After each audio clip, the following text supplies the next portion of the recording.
Never before have we had greater face a complex, rapidly changing world. Think of it a moment. It is a world in which supersonic speeds are commonplace. It is a world that has seen the coming of the atomic bomb. It has seen the rise of the total state, the dictator, and the mass man. It is a world of new sensations, new excitements, new distractions.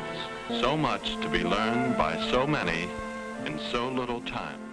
And I suppose you're here with no agenda, as per usual? On the contrary, I'm here for comics.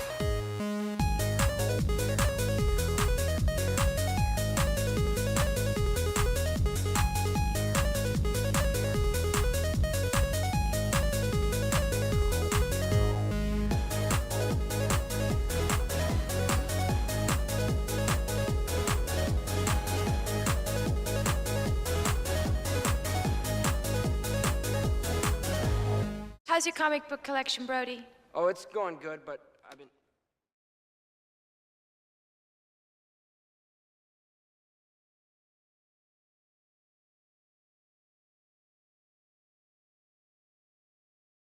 Thousands? That I'm gonna fix that someday. But I'm not a fan of what we were talking about, the way EBS does it, where I especially don't like it coming. Okay, how do I put this? I like it coming out of the symbol if it's just like pouring out when he's running. But he has to be like running fast. It can't just be like, you know. He did some of that in New 52. He did. But then what EBS did, and a lot of artists have followed after, is what you were saying, where it comes specifically off the lightning, and that just feels weird to me. It doesn't make like cool aesthetic sense or anything.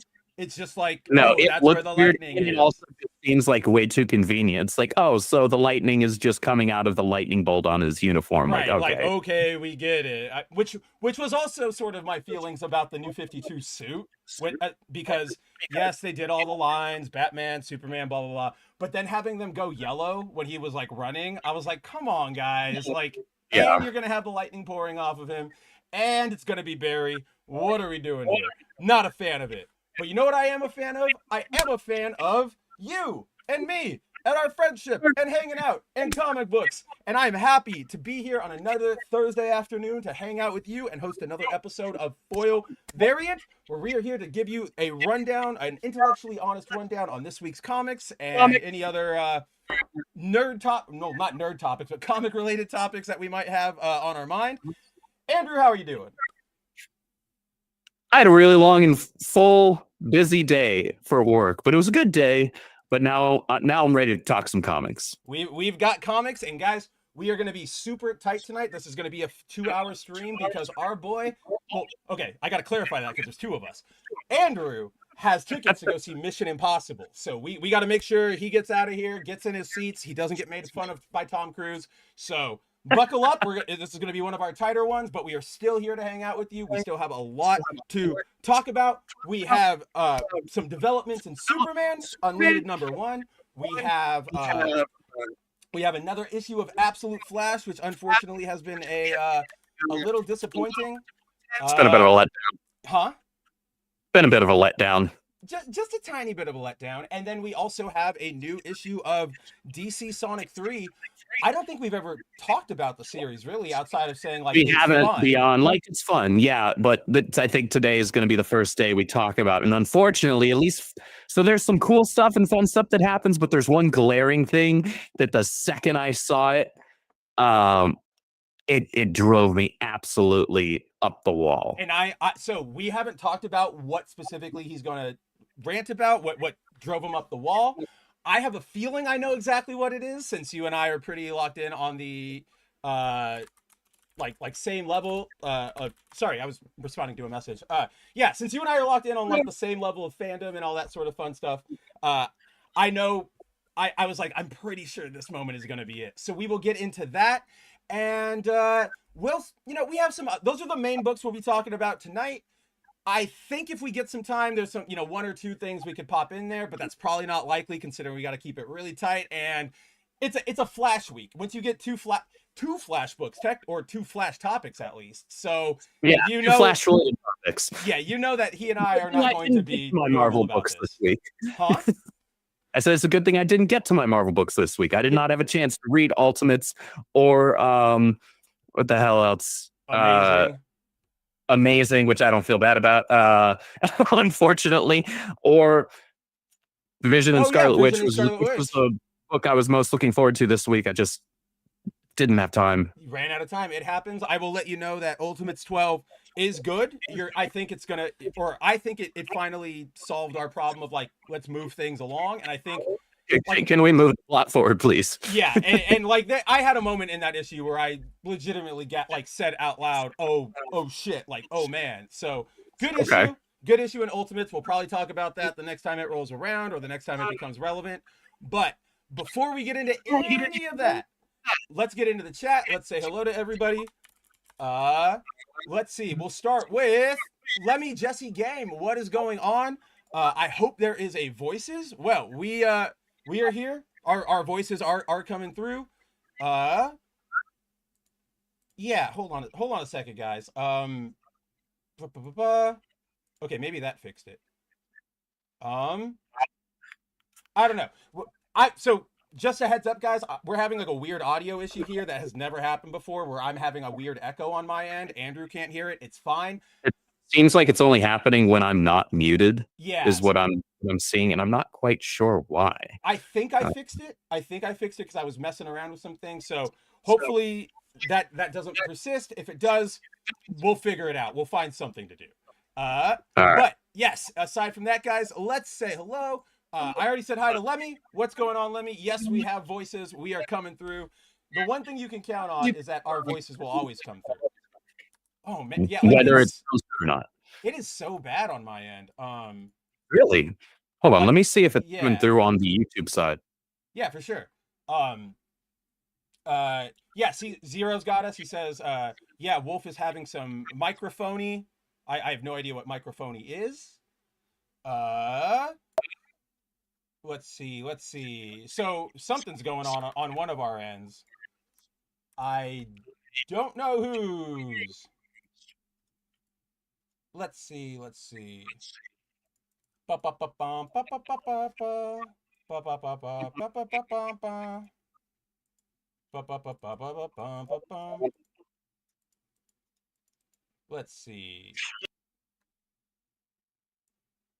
I'm not entirely sure what it is. One second.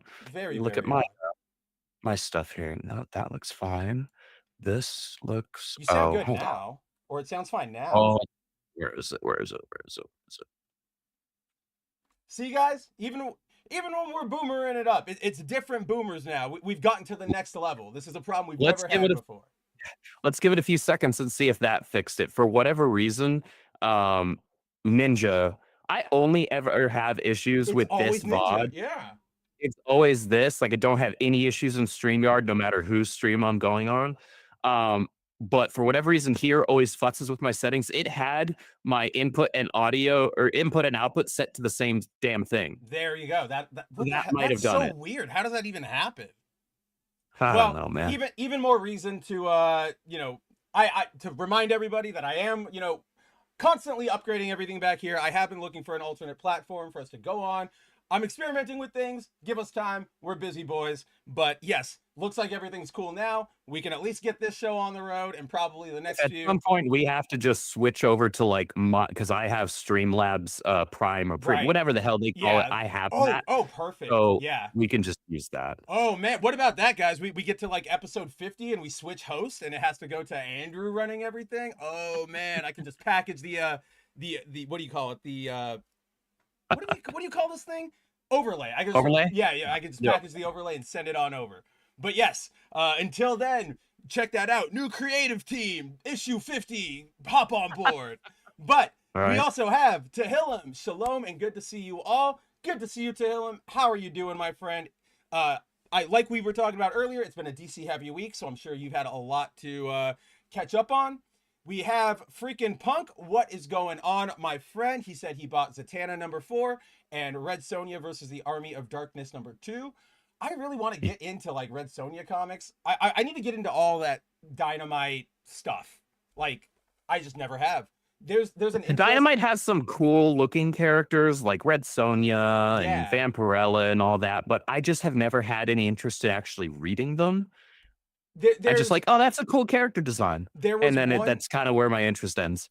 I have interest in reading them only because there's this mini series crossover thing they did a couple years ago called like Project. It wasn't Project Superpowers, but it was something like that, where it was like Red Sonja is assembling a team of like public domain superheroes, and then Vampirella's assembling a team of like public domain villains. Well, like Dynamite's take on them or whatever.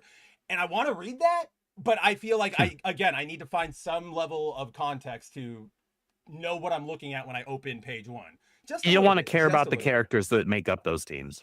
No, right, yeah, exactly. Just a slight bit, you know, just a quick intro. But we also have Zira. What's going on, buddy? Thank you for letting us know that, yes, our audios were all over the place. It is good now on my end. I think we're fine. We're not going to run into that again. Thanks, buddy. But also, happy to have you, as always. This one's for you, Andrew. The first Mission Impossible movie was the only one of the Mission Impossible movie series I think that Punk is saying that he liked. And that's crazy. I've never heard that anybody only likes number one.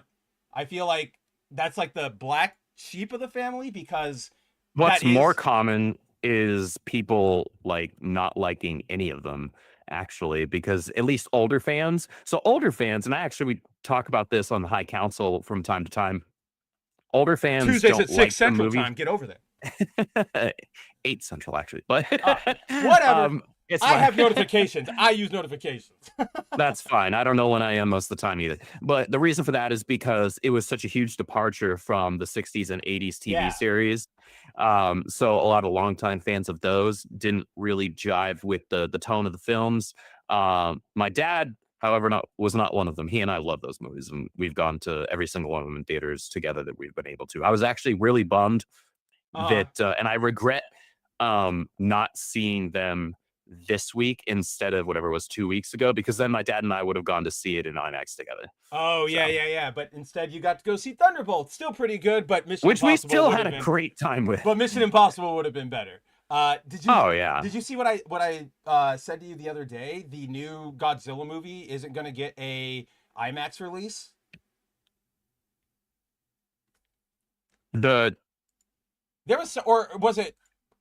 I don't think it was the Godzilla. No, it was the Jurassic. It was Jurassic World. There we go. Yes. Yeah, Jurassic World Rebirth. Not getting a IMAX release is wild to me. I don't get that. That's the type of movie you want in IMAX. That is a movie that will do gangbusters in IMAX. Like these, we've talked about this before. These movies, regardless of what the quality of them is, they always do good. Everybody loves them. It's a really easy formula, guys. It's kind of easy money. Yeah, big really, dinosaurs really doing cool stuff on the screen, including eating people, and that always looks good in IMAX and sounds great in IMAX. You know, especially with the sound effects that they have with them these days. So that to me is a major missed opportunity. I don't know why they wouldn't have done that, because that means you didn't film it even with IMAX in mind, right? Which this movie has been, and I don't know why you wouldn't. Yeah, so I that to me is mind blowing, because the last one, Dominion, was in IMAX, and I don't get it. That thing did like $1 billion, which is it did a lot of money, even though a lot of people didn't like it. I loved it, but a lot of people didn't like it, and it still made a ton of money. That's the thing. So like, put it in IMAX; it's gonna make money. Yeah, like I don't know why you guys aren't doing it, but yeah, I thought of you immediately as I read that, and I went, what is going on here? Side note, have you seen the like leaked toy for the like beluga dinosaur? It looks funny, dude. It looks pretty. It's a choices were made. But I'm gonna have to see the movie to like fully judge. But I look at that and I'm like, you got a lot going on there. They have a lot going on there, but I also looked at that and I went, oh, that is like one of the first things in a long time that Jurassic Park has done to make me go, that's kind of interesting. It looks really weird, but the idea of like hybriding like a beluga whale with a dinosaur instead of it's like every fiction always goes so lame, right? Like, we're doing dinosaurs and wolves and like small animals. It's like, yes, let's go for elephants and whales. Like, that's what real mad scientists would do. So yeah, I'm actually kind of into that one. It's very weird and off the wall. And to be fair, it's not unheard of for the franchise. The No. last trilogy, or at least the first two of the last trilogy, so for the World Trilogy, they focused on hybridized, unique, original dinosaurs. Um, and in the books, they talked Yeah. about that there was like experimentation, hybridization, and genetic manipulation happening there beyond just the, we're mixing dino Yeah. DNA with frogs and crap because we had to. So that's not news. It's No, for me, no, it's going to yeah. come down to how do they execute it. Of course. Right? Oh, absolutely. Absolutely. The design is weird. I like the design of the Indoraptor and the oh gosh, why am I blanking right now? This is gonna be all you, dude. I can't help you here. Oh gosh, the Indominus Rex. I don't know There why we that took me go. so long. But like I loved the designs for those two. They were wild. They looked great. They looked like freaking scary. Like Yeah. running into a T-Rex or a Velociraptor in the wild would already be scary enough, right? Now, if you run into one of these, then you don't even piss your pants. You just die. You just instantly like phase out before it even attacks you. Yeah, exactly. Your soul just leaves your body immediately if you run into that thing in the real world, right? And so it like those were cool designs, and I was there for it. This one's gonna be a bit more of a sell for me just because the design I'm not fully on board with, but I'm really digging that it looks like the story for the movie is leaning back a little more into like the scary and the horror that both the books were and the original film a little bit. And that they cut out obviously they cut it out from the adaptations of the books, but then they never brought it back. You know what I mean? Like they didn't make it the third, fourth movie or whatever. They just kind of walked away from it, and they skipped over a lot of the stuff because they wanted kids to go see the dinosaur movie. I mean that makes sense, but it's just the books are a lot more brutal and dark. They're great. Those books.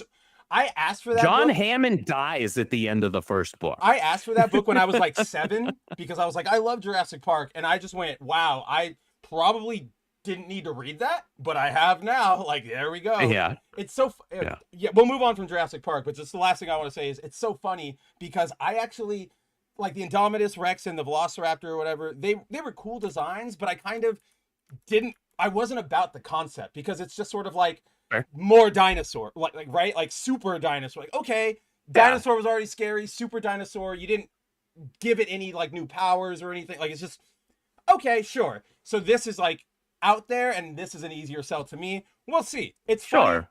Again, let's just put it that way. I had no interest in it, and then I saw Beluga Dinosaur, and now I'm slightly interested in it. Let's see. We have Subhuman 84 with a very big question. Subhuman asks, is Superman an outdated character? Do you want No, Superman is a character who I think is needed now more than ever. Absolutely. Because Superman is a character based on compassion and hope, and that's things that a lot of people in today's society are lacking abysmally. And a lot of people might consider him to be outdated. He's the Boy Scout. But there was actually in the early and mid 2000s, the old Superman Batman team up book that was a thing back then. Batman actually has commentary. Have we ever talked about that? I don't think we've ever talked about that series. So Bats actually has great commentary on exactly that, because in the opening pages, I knew exactly what it was. That there's a after Supergirl is found by Bruce, one of the kind of Zeppelins in that flies over Gotham is crashing and on fire, and he buzzes Superman, who is actually in lockdown at this point in the story due to the events of Public Enemies. That's a story for another day. He calls Superman, and Superman's there immediately. And this is all you need, all I need to read in order for people to understand how people should really. Oh, I've got the visual right here. You got it. You got it for me. Got that 2-page spread? Well, I do. I was going to start on the spread. Keep going. Oh, no, it's there. Right there. Right there. There it is. And in a single moment, he shows us again why he sets the standard for so many. There are those who think of him as outdated, the Boy Scout, whipped by his selflessness. They do not, cannot see him for what he is, a hero. And then and then he goes into like, I choose to do things differently. I do things differently. Right? Yeah, and he's like, Yeah, it's no, a trap Supes is not and all outdated. this stuff. Yeah, I brought along an insurance policy. Like normally, Superman wouldn't do that. I'm just getting into the book now. Now I'm like I actually haven't cracked this open in a while, and now I'm like, oh yeah, even though we talk about it all the time, I'm like, now I'm reliving it. Look at all these pages, and then of course you get this famous one. I don't know if you remember. Do you remember back in the day the memes that were popping up around this one? They weren't. I wasn't on the internet much at that time. They weren't memes per se. It was sort of back in the day, just like internet jokes. You presented this page, like this page got shared out of context one day on the 4chan comic and cartoon board, and everybody's like, "Why is like okay? She's like naked. Like what the hell? Like that's your cousin? What is going on here, Superman?" Like everybody, lightheartedly, right? Like everybody's like, we knew the seriousness, but we're like, aha, funny out of context. So people started making edits of this with like really bad pairings that like didn't make any sense, or like just funny pairings, like Batman is Superman and then like Joker is Kara, or you had like Kyle Rayner and then like the fridge was standing next to him or whatever. And there were all these jokes like that, ranging from like anime to movie. It was so funny. I'm gonna find some of those while you're out at the movie, and I'll shoot them over to you. Okay. That's actually kind of funny. But yes, as Andrew pretty much summed it up, you can find that sort of read of Superman in a lot of stories. I think a lot of turn of the set, like 2000, when everything was chrome and metal, and we were coming out of the big brutal violence era. I think that was a moment where a lot of comic writers went, oh, maybe we do like Superman. Like we need to bring that back. And that's why he was really prominent in the Justice League cartoon. He had, what was it? Was he the first Snyderverse film? No. Yeah. Yes? Yeah, Man of Steel was. Okay, yeah. So he even led that charge there. Even though he wasn't Superman, they led with Man of Steel. They led with Man of Steel, probably lost you so many ticket sales. Like, do you know how many old people would have gone and seen Superman? They don't know what Man of Steel is. But yeah, so I agree with Andrew wholeheartedly. Superman is needed now more than ever, and I don't think anything about him is outdated. I think it's good to remind us, don't go too far over that edge. What's your humanity? What's your compassion for everybody? You don't need to be hyper suspicious of everybody like Batman, and you don't need to be super aggressive towards everybody like a Hal Jordan or a Guy Gardner. Probably that's a better one. Right. So yeah, I always like Superman. He's one of those things. I don't know if you could like ever intentionally set out to make him who he was. He's very much that legend, that icon status came from just the years that he existed and the times that he grew up from.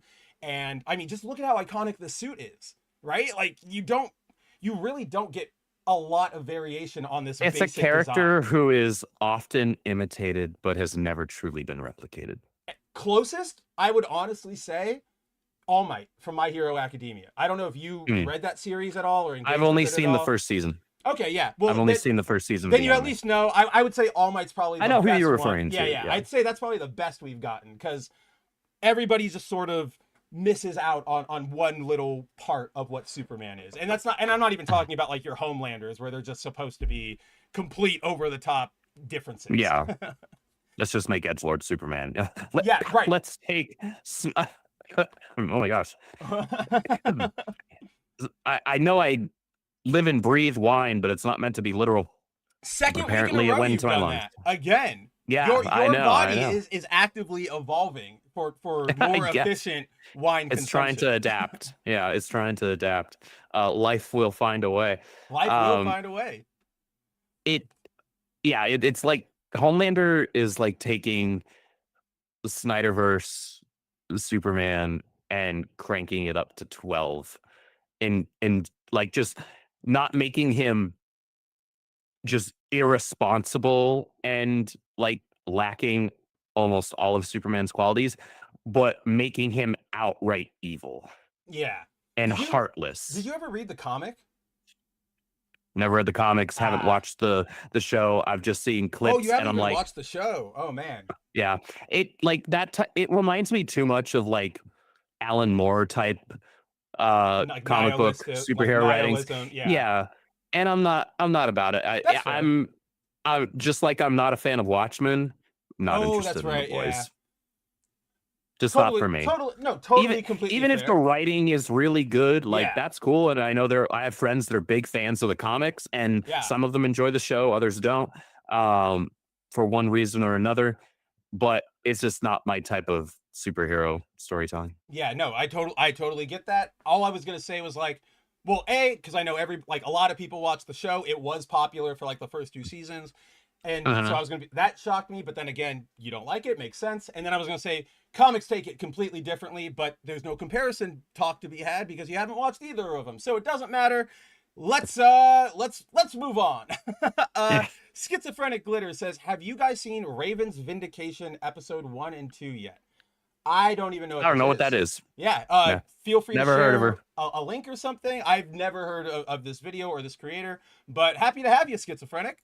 And let's see. That that was just the one that was the only one he liked. Okay, gotcha. I don't know why you're doubling up. Oh, that was the only one. Or no, he watched. Was the only one Sorry, he not liked. watched. Yeah, Okay. watched. Fair enough. They're not for everybody. Just didn't have any interest in watching the rest. That's wild to me. Just because even if you didn't like, I don't know, like just for the stunts alone, I liked to watch those movies. You know what I mean? So, but again, no judgment. That's you. You have your taste. Andrew has his taste. I have my terrible taste. But It's we true. also have Goofy. yes, I have very, hashtag midwaifu Mav, rock that loud and proud. But we also do have our tastes in comic books. Where Yes, we do. Why don't we get into that? Why don't we get into Let's some get into comic some books? comic books. Where would you like to start today, my friend? We've been talking Superman. Let's talk some Superman. Awesome. Let's go to the big board. Alrighty. Whoop. That's the wrong window.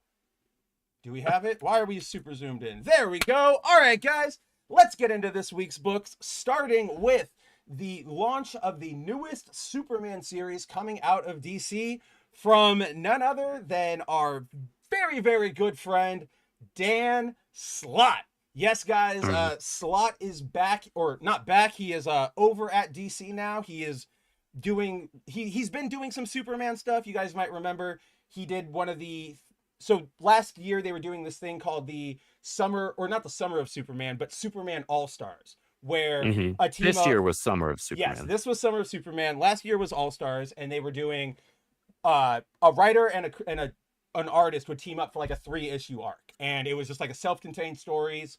They were pretty good. Some of them were hits, some of them were missed, but it was a cool experiment to do for, a long-running weekly sort of book like that. Kind of takes you back to the old school days of, pick up All-Star Comics and you get, 4 issues of Flash, but then these 5 issues are the Spectre and Hawkman or whatever it was. So yeah, he's been doing that. You guys might remember that he helped write one of these stories in the, what was it even? The Summer of Superman special. Actually, I think that's actually what the title was. So he's been around for a while. They have finally given him a brand new book. He is handling the adventures of Superman in the present day outside of whatever is going on in the Dan Mora book. This is one of the bad parts about comics, is in the urge to, sell books, get more customers, all that.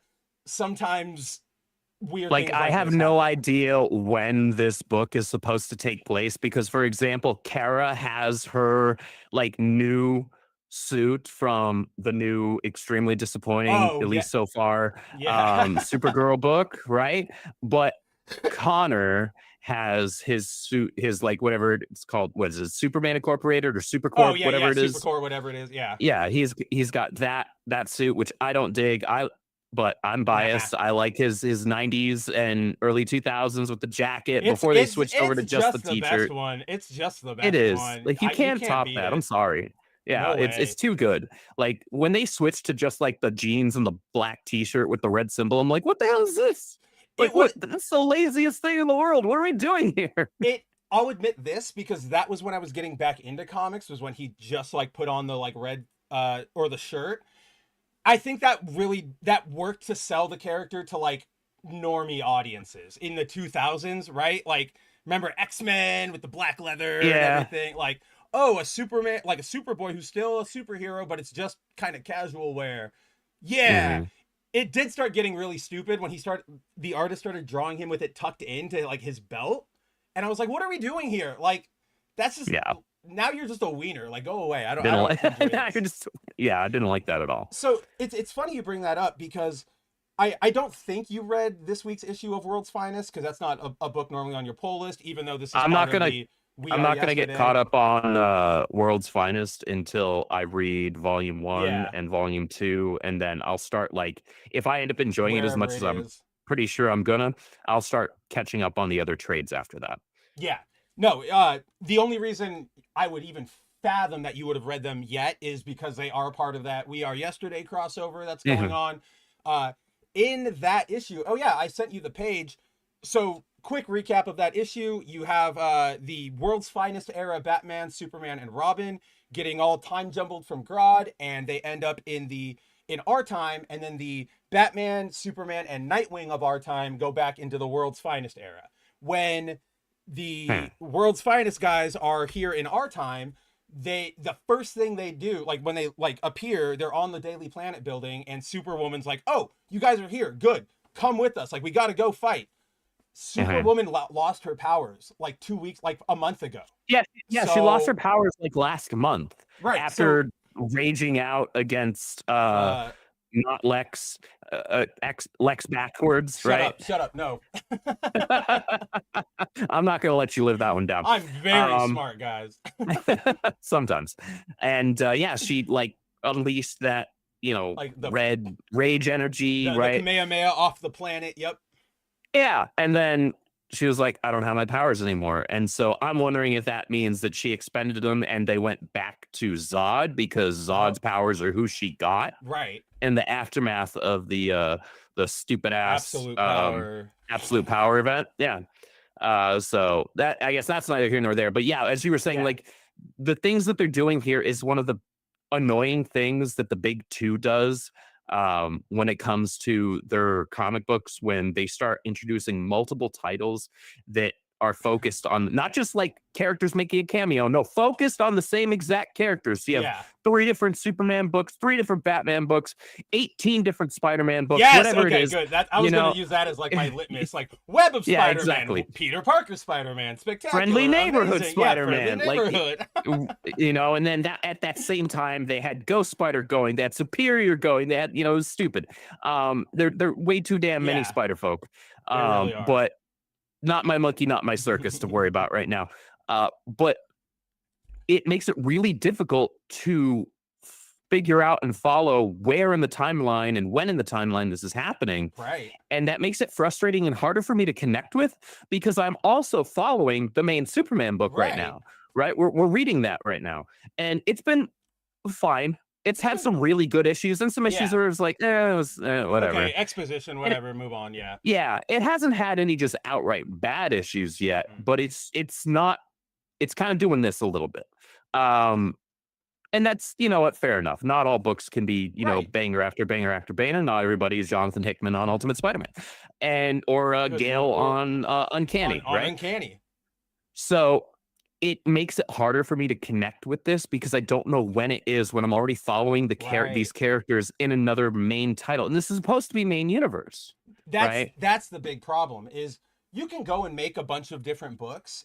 It's really, the big out is just saying World's Finest, right? World's Finest takes place different timeline, way back. Or not timeline, but different time, right? Yeah. Different era, yeah. Or Absolutes and Ultimate, those are different universes. Or if you don't even want to go that drastic, the Marvel Ages line that they did a long time ago, which was, kid oriented, but like 12-year-old, 13, 14, pretty fun. I would actually recommend you guys go read them. They're really, really enjoyable. But those were in their own sort of continuity that was very, very similar to the main one, but it wasn't the main one. And they made that, really clear. That you can make books like that and everybody will enjoy a good Spider-Man story. You could even give those books their own universe, right? Or their own line and say, here's an ongoing story. Yeah, you had those, what was it, back in 2018, 2019, Marvel licensed out Spider-Man to IDW. You had the Marvel Action Comics, right? Yeah, they were geared specifically towards like early teens. Yeah, exactly. So there are ways to go around it without saying, all of this stuff is happening, because you don't, like, you mentioned Superman, but remember, Superman is like intertwined planned with World's Finest and Justice League Unlimited here in the beginning, because Wade's over there, Williamson's over there, they're doing, it's all crossing over. So like, there's so much going on, and now you're going, there's, you know, the developments of this issue happen, and now I go, what does this mean? And I'm really worried that we're going to get that comic book thing where we get an issue down the line when sort of everything is settled, where they have to really like recap everything fast and they got a jam it into rapid place. fire Yes. BS explain it. Yeah. Yes, that's what I'm really like. afraid of. Here's your 1 page or half a page of rapid fire explanation for how this all makes sense together, and we're gonna have to look at it and be like, okay, whatever. All right.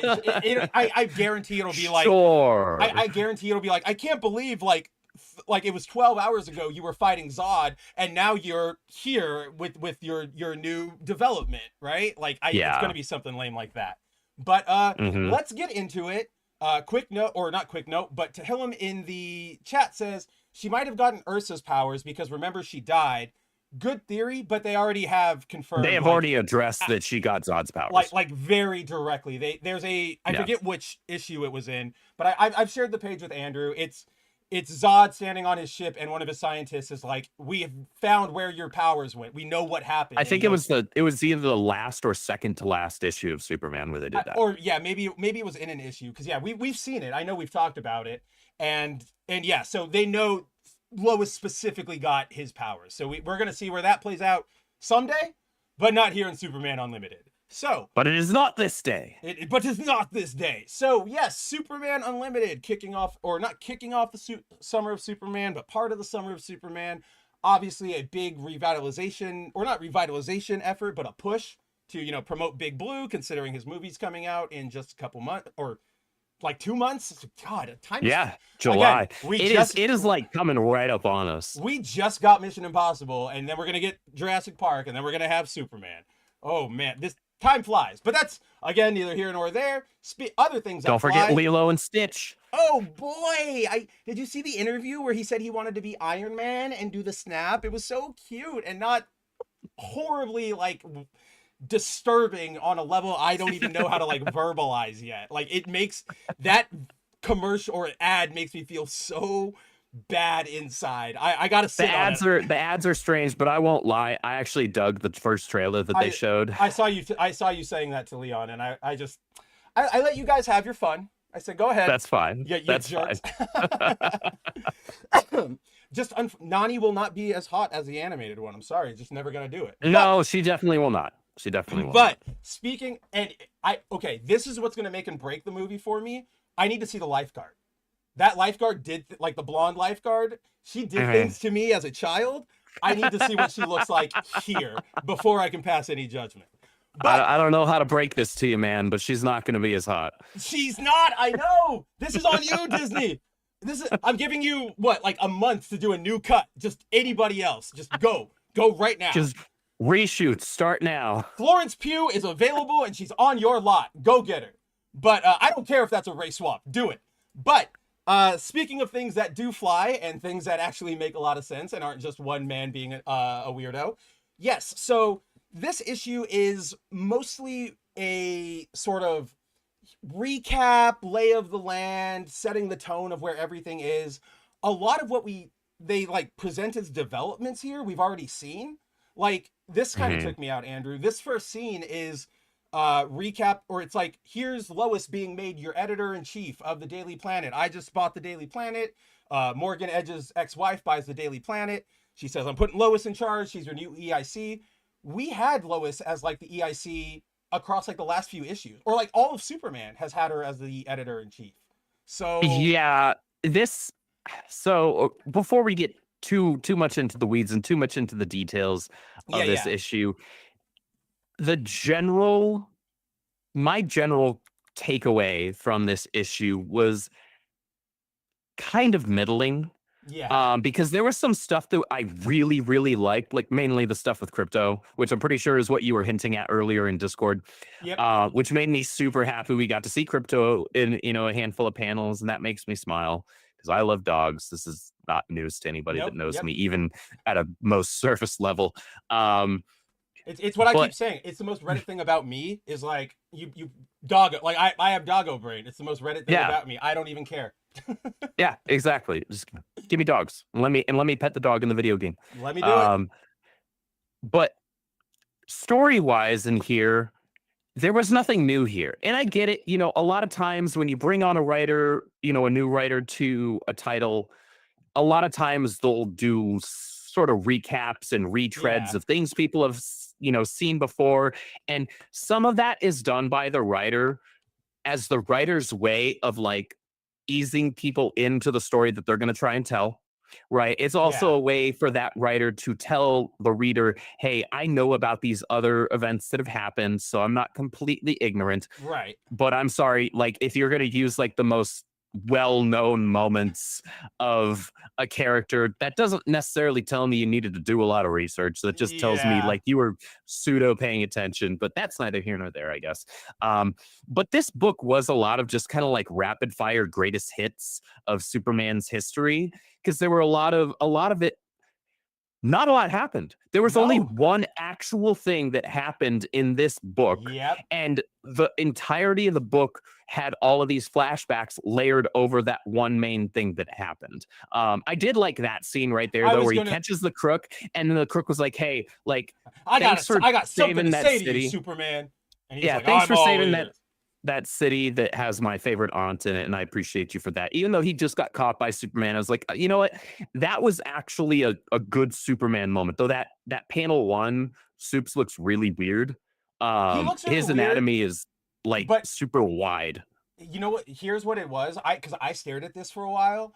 His anatomy super wide. Raphael, what is it? Albuquerque who did this, right? Yeah, Yeah, Raphael yeah, Albuquerque. You can see he didn't give him like he cut off his shoulders with the cape. I know it's supposed to be like mhm, his like it's draped over, but however he yeah, did it, it looks like he kind of like cut off half of his arm. So you've got this big beefy guy with like yeah, tiny, not all tiny noodle arms, because obviously his forearm there is pretty big, but yeah, what like his biceps on both sides now look really awkward. Because yeah, I stood there and I yeah. was like, what am I seeing Yeah, here? and no artist was perfect, and for the most part, he No. does a really good job with the rest of this issue. So Yes, yes. I'm not like knocking him. That was just a weird Everybody panel to has a me. There was wonky like, panel. And you know yeah, what? And you know what, Andrew? As always, I would love to see the pencils and the inks. Because and that's true too. That sometimes inks can ruin a panel. Sometimes colors can ruin a panel. Maybe there's a mistranslation of what the intention was there. Maybe it was a loose line, yeah, and the inker didn't like think like a little wrong harder about it. Of pressure like, and okay, yeah, so maybe I need to fill in a little extra here. Sometimes that happens. And hey, yeah. nobody is perfect. Even the most talented artists in the world make mistakes. I'm not No, gonna they knock him don't. for No, this. they. No, I'm sorry. You can't say that. Only Eric specifically makes Oh, only errors. yes, only And, and we and on all the books that he's absolutely working like all of them. Everything he Eric wrote, draws everything he all of the drew. books themselves. He draws all the books himself. But that was a genuine good Superman moment right there. That panel right there looks cool, but to me, I was like, that's an Alex Ross piece right there. And I feel like Which I've one? seen The that. boat? No, but go back. Uh That like panel one right oh there yeah, with oh Supes yeah. flying Yeah, forward. yeah, I yeah, feel like yeah, I've yeah, seen yeah, that yeah, yeah. exact piece from Alex Ross like 8 million times, I and it's cool looking. But like even the way that like he's doing the muscles and the face lighting, I'm like, well, man, that it's looks like so Alex Ross. it feels like this might have been him like looking at a Ross. I don't think he traced it or he like copied it, but I think he No, might it have been doesn't look looking like a at it. trace or a copy, but it evokes But it that also Alex you could Ross look at imagery. he like the detailing on this Superman is different than like what he does for him like throughout the rest of the book. So that's what I Yeah, mean. Like I he was feel like that probably might have been a looking at it. coloring choice. It might Maybe have been a that too. coloring That might choice. be it Is like, too. wow, maybe the colorist was like, and you know, he's clearly going for Alex Ross imagery here, so I'm gonna color it like Alex Ross. Yeah, yeah, I can see That's that. I entirely can possible. Maybe he was trying to evoke that energy, that imagery, that power. And hey, all right, it looks good. I yeah, just no, remember turning that absolutely. page and being like, that looks like Alex Ross. Yeah, we're not Uh, slamming you. We're just going, oh hey, yeah, we that looked familiar to us. yeah, Nothing like I necessarily totally see what bad. your reference and your inspiration was there. But it's just all of these little like flashbacks that end up getting layered over the main thing that's happening for the most part. And the main thing Yeah. that's happening is something that we've actually seen happen in We Superman have. comics before. So this is you'll know where I'm going with this. I think I already do. That, Yep. well, there are two things actually. So one, the two main things that we end up getting out of this issue by the end is that all of a sudden kryptonite is extremely abundant on Earth, right? Yep. And that changes things. It changes things obviously for Superman, but it changes it for the whole For the Superman world. family. Yeah. At least all of those who are Kryptonian or share, like in the case of Connor, So you know, basically share everybody his. who's not Steel and Natasha. Yeah, exactly. And so that's, yes, a big deal narratively speaking. However, that's not the first time it happened. In fact, that happened Nope. back in Superman Batman, the search Yep. for kryptonite. And Superman and Batman went around the entire globe and scooped up every last piece. Though sneaky Bruce kept a piece of each color for himself. Yep, and that's where the ring comes from. Like that's where Yep, it all happened. that's exactly where the ring comes from. But so that was like, okay, so we're rehashing, not completely rehashing, but we are utilizing an idea that has happened 20 years ago. And that's not in and of itself bad, but I'm like, okay, so I've seen this before, which for me just kind of is compounding everything else in this issue, with it being a lot of greatest hits snap flashbacks, right? So it's a lot of stuff that I've already seen before. And then the way that they end it, I'm like, so the way that they just talked about this, like, you survived having a mountain of kryptonite on. Yeah. So we're talking, like, I didn't even have to turn the page. I'm like, so what are we getting? Superman 1 million right now? And then you turn the page and you've got all gold Superman. I'm impressed and I'm by like, you. like, I didn't actually read that. Like that wasn't this was my like one of, so I think I told you either right before we started or in when we were chatting throughout the week, like I had like 2 moments this week where I out loud went, oh shit. Like one of them is in the Ultimates. This was the other one because I thought what we were going to get was definitely like, oh, you got exposed to so much kryptonite, now you're impervious, which is like, okay, we've done this before, whatever, blah, blah, blah. So like my expectations went really, really low here. And then I turned the page and I went, oh, are we actually doing this? Are we doing this now? Which I'm mixed on, right? So long story short, guys, what happens is Superman sees that big meteor crashing down. He goes to stop it, tears it out. Like he thinks he smashes it, but then it's solid kryptonite. Yeah, he smashes the outer layer. Yeah. And so this is one good thing I can give to Slott is I think he really does love the heroes that he works on, even if he doesn't always execute everything. Because yeah, I would say that's fair. Like what we got in that beginning montage of him, you know, he stopped the guy and then the guy said, hey, thanks for saving my aunt. And then, you know, he stops and saves a kid from a cage. And then he stops. He's being super cheery. He's being super encouraging. He goes to that girl that's playing in the park, right? And, you know, tosses her some money and, you know, and encourages her to keep going. And like that's Superman. That is genuinely Superman. I will say there's a very Dan Slott line early on in this book. And it's when you see the cops chasing the guys. I forget what they call it, but like right there, and they call them like their sci-fi ray guns. You don't have to add the word sci-fi there, Dan Slott. Intergang is slicing into us with their sci-fi ray guns. We can't take much more of it. Yeah. Like all you have to say is ray guns, right? That's all you have to say. But the second you add the sci-fi qualifier, and a redundant qualifier, mind you, I'm like, oh yeah, this is a Dan Slott book. Use one or the other, right? You either call it a ray gun or you call it a sci-fi gun. You wouldn't call it. And you would have to reword it if you're going to use the word sci-fi too. You have the cops say something to the effect of these sci-fi looking things, these sci-fi looking guns. Or you could even you can say sci-fi guns, but you also have to communicate in the dialogue that these cops are maybe not familiar with any of this stuff. Like, you know, maybe in the second dialogue box or in panel 4 where they're in the car, one of them says something like, you know, I've never seen something like this in Gotham, or like when I was on the beat in Central City or something like that. And then you know, it's like the old person like, oh, are you playing a Nintendo there, son? And you're on like an Xbox or whatever. Right, everything's a Nintendo. Right, yeah, exactly. I could get that, but you're right. The way he does it here, it just feels, it's the Dan Slott method of trying too hard, right? Like, he's really trying to sell the comic bookiness of it, but then it comes off feeling hokey. because we're And like, yeah, and you don't we need know to do what that. it is. Right. And you know, even more to our point, this is Metropolis. We talked about this with the Superman trailer. This is what Metropolis does. They do sci-fi, aliens, kaiju. This shouldn't, unless Yeah. you are a new cop, this should be 100% old hat for you. Like, this is just another Tuesday. You should be mad that, For me, like, it was a Tuesday. right, That's exactly. what it should be. The most angry and upset they should be is like, I can't believe, you know, I'm gonna be late for the Metropolis game tonight or whatever. Like they Yeah. The they don't Metropolis, really was it care. the Metropolis Sharks? Is that what it is? They like, there's like 7 different names for them. I can never ever keep them straight. Fair enough. Fair enough. But yeah, and then, you know, as he goes to stop the kryptonite, there's that, you know, why he gets so damaged is because, like, he stops it and he's like, ow, that hurt. But then he like looks down at Earth and he's like, oh, now it's headed for you know, Rio, like Brazil. So he moves it again and he's like, oh, I'm dying. And he's like, oh, well, now it's headed for like a small fishing village. Like, I can't do that. And then he shifts it one more time, and that's what puts him into his coma. And there you go. Like, that is, and that's Superman. That is Superman. It doesn't matter that the thing is going to kill him. He's still going to, like, put his life on the line. And if the end result is his death, as long as he saved those people, he's satisfied. So that is an understanding, at least at that level, of the character for sure. Yeah. I wish that the issue hadn't been littered so much with just a bunch of stuff that I had already seen before. I would have actually been happy to do away with all of those flashbacks.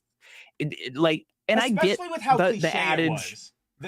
Because I get the adage that every comic is my eyes. Yeah, every comic is somebody's first comic. Yes, but that doesn't mean you have to show them every single comic that came before this one in this comic. Do you know what you do? You throw this into your Superman special, your Summer of Superman special. You don't.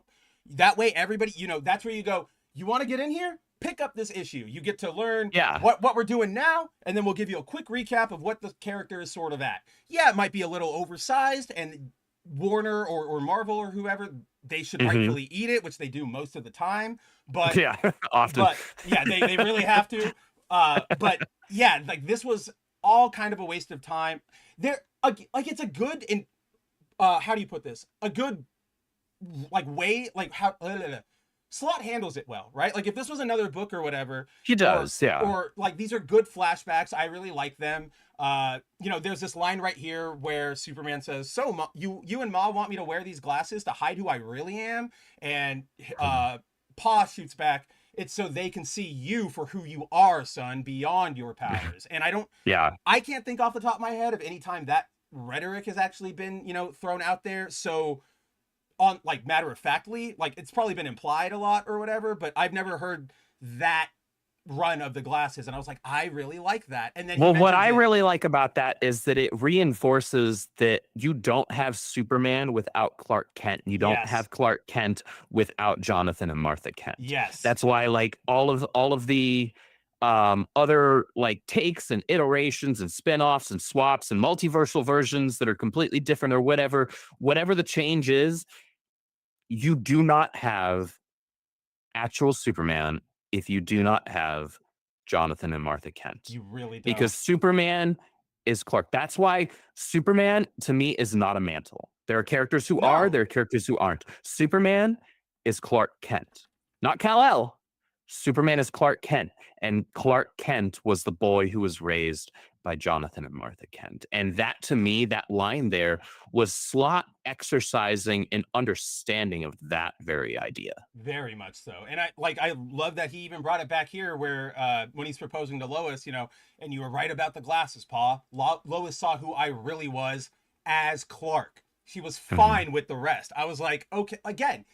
So all this to say, Slott is really, really good about knowing the character. I would even say if you go back and you read, you know, the brand new day stuff of Spider-Man, and you kind of divorce yourself from the, you know, read take it into context of what he's working with. Yeah, exactly. Playing with the cards that's dealt. It's not bad. There is like, some good stuff to be had there. You know, the whole bit we went over with the first Amazing Spider-Man issue where Peter's like applying for a job and he gets rejected and everything. That one, the 2008 one from Brand New Day, that's one of my favorite Spider-Man scenes. Just like in general, like that should always be sort of your baseline for where Peter should be after like the Daily Bugle or something, right? Like Yeah. that. So Slott is good with that, and so he can write the characters as themselves, right? So like if you were to have him write like the dialogue for say Marvel Rivals or DC Online, he would Mhm. murder it. You would go, "Oh Yeah. my god, I am talking to Batman. I am talking Yeah. to Clark." Like you would know that. Where Slott goes off the rails and where he gets this reputation of being a bad writer is that he has this tendency to want to insert himself into the legacy really hard of that character, and he kind of forces his way into it and never really knows how to execute it well, right? So it with Spider-Man, right? Superior. Boom, that's a big thing he wanted to do. He brought back Ben. He brought back all of these people. He did Ends of the I was Earth. going to say, he also brought back Kane. He brought back Kane, which again, like I always say, those were fine ideas, but he executed them poorly. They only worked, like Kane only worked in the aftermath because Christos Gage and Kyle Yost got their hands on him, and they are like really good writers on anything you put them on. So that's where we get here is, Clark gets knocked out, he wakes up, and they discover he has this weird gold overcoat now that only shows it in a certain light, which is Superman 1 million, as we saw back in DC 1 million. And that's the problem, right? Is like Slott is. How much are we leaning into that is my question, because Superman 1 million is like the most powerful thing DC has ever seen. Like there's nothing you can convince me as a threat to Superman 1 million. In fiction, period. Like to me, Superman 1 million is you don't win. Nobody wins against. He literally just like hangs out inside of the sun and keeps it burning. That's what Superman 1 million does. He keeps the sun going. And he's in the core, which is like, remember guys, a planet is like trillions of tons of weight being pressed down into one center, and he's just hanging out there. Like that, and that's exactly what I was getting at is, are you really going to, in DC 1 million, they present the Superman as like super mythical, right? Like he is that almost pretty much God, if aside from the actual Christian God that exists with the Spectre and everything, he's the closest within thing the DC universe. Yeah, exactly. So now you want to play with that, okay, but you're doing it so early. Are we skipping over all of that stuff? I feel like it's going to take away from the mystique of it, and what is Slott? I don't trust Slott to do anything that smart with it. I feel like he's going to go, we're going to have a couple issues where Superman is like, yay, I'm impervious to kryptonite. Take that, Intergang. Ha ha ha. And he like rounds up some kryptonite.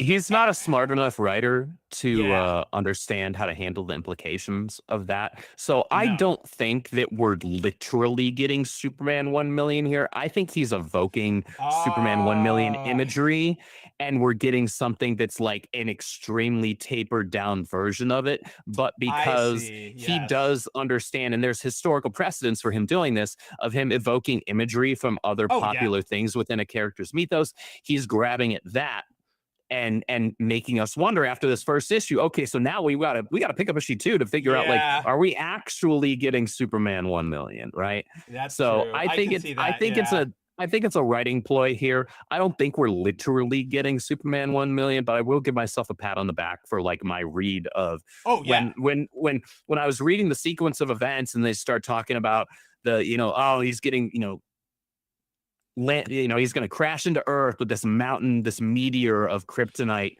landing on him. He is buried, and he's going through this dialogue of, the rest of the Justice League talking to him as he's waking up, and we got Crypto chilling there, which made me super happy. Oh yeah, that was great.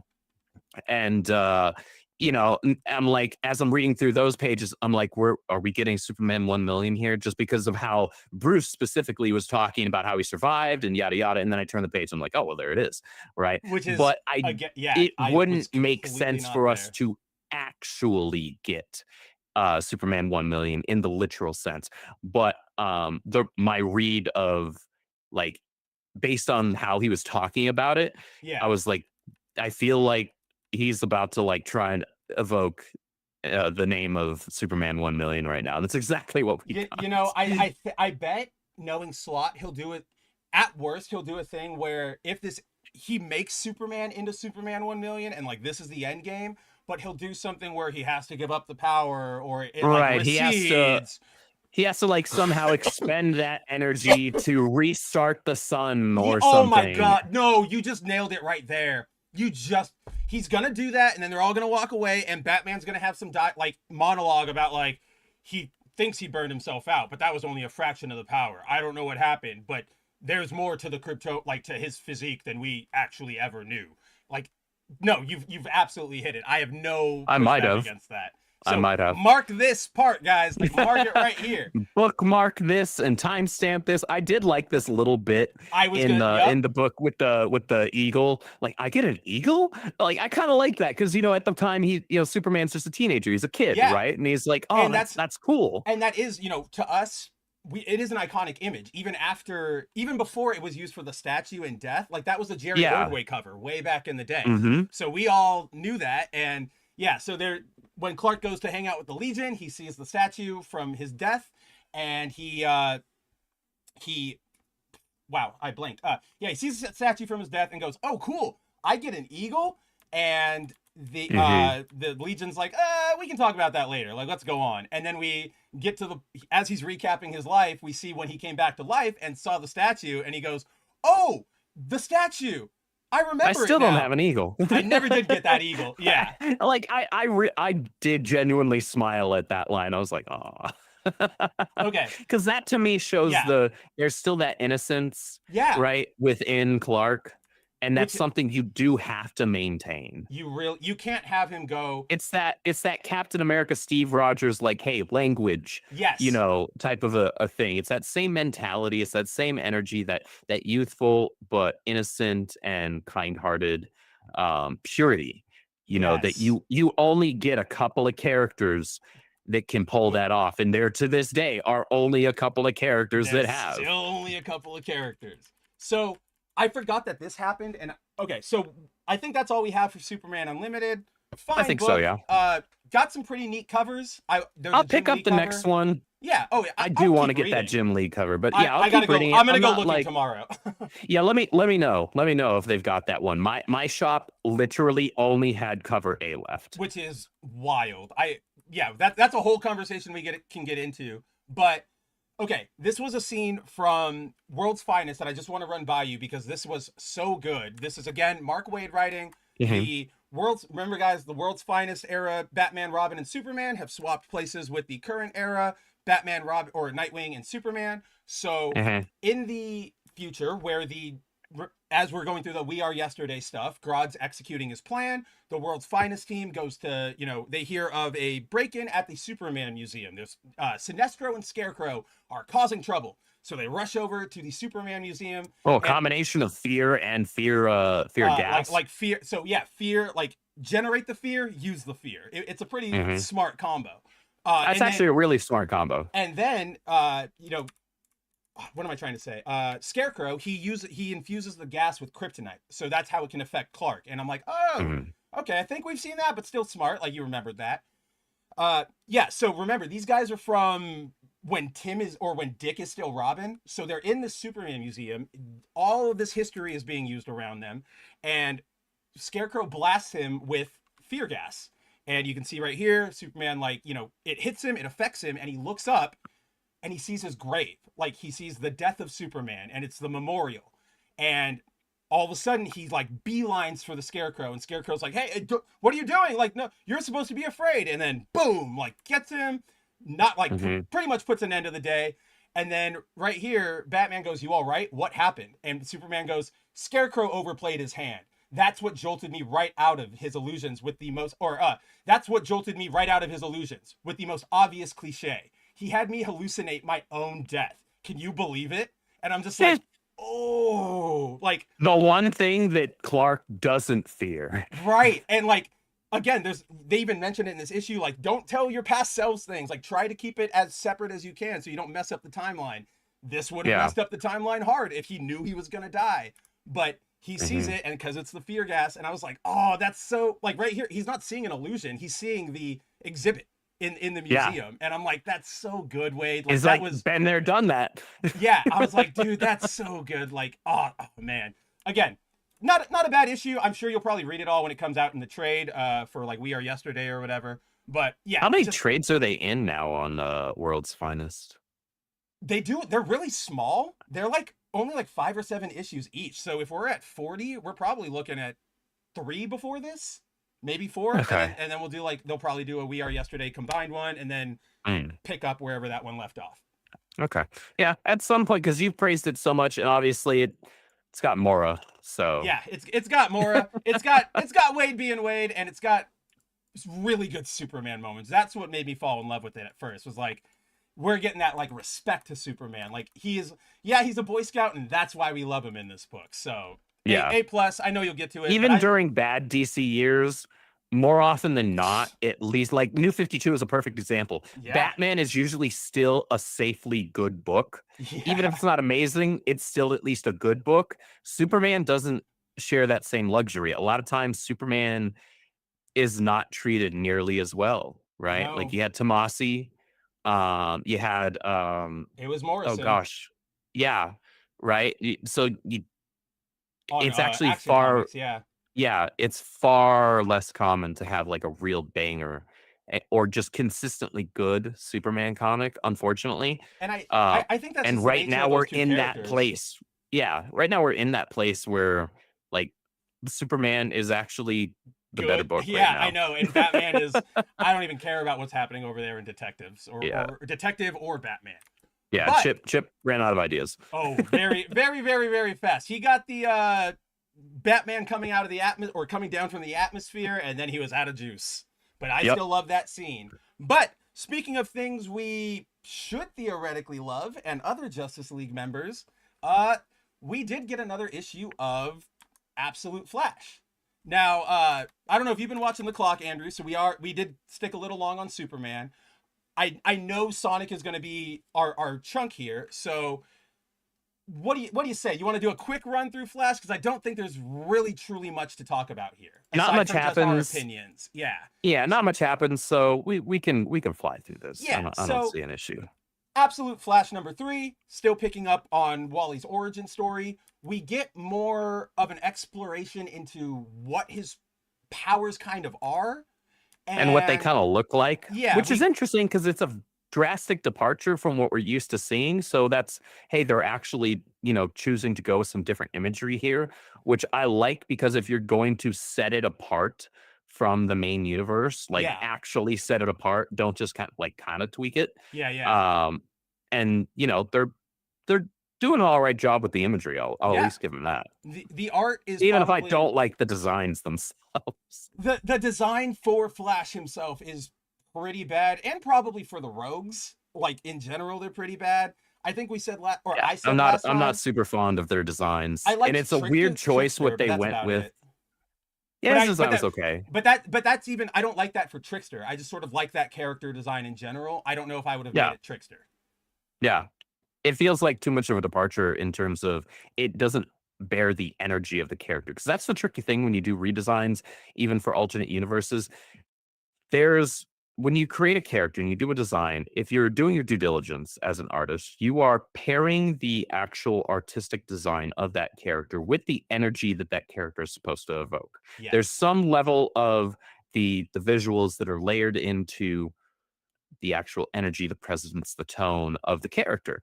And that's hit and miss far more often than it isn't when it comes to character redesigns, especially. Yeah. And I think right now, the Absolute Universe had been 3 for 3 with Very the redesigns when it came to at least the Absolute trilogy. Now, like I haven't read Absolute Martian Manhunter. I don't have interest in it. I mean, you've seen his design. I know you don't like the alien, but he's still like John Jones. Like he's still white, blonde haired, Barry Allen-ish detective. Yeah. And then you have Absolute Green Lantern, which is whatever. And really then whatever. Absolute Flash, I really just don't like basically any design that has come out of this book so far. Yeah, I mean, aside from the visual, like, aesthetics to it, like, this stuff, I know you like you were just saying, the running line energy that they depict. I know you're, like, a fan of that, but as in terms of, like... Because that's a really, really different way of interpreting the way his powers. Like, we talked about this, I think, the last time we talked about an Mhm. Absolute Flash issue, where it seems like his powers are far more temporal, Yes. or whether it's temporal or whether it's like having far more to Dimensional do or with like something. Yeah. dimensional, yeah.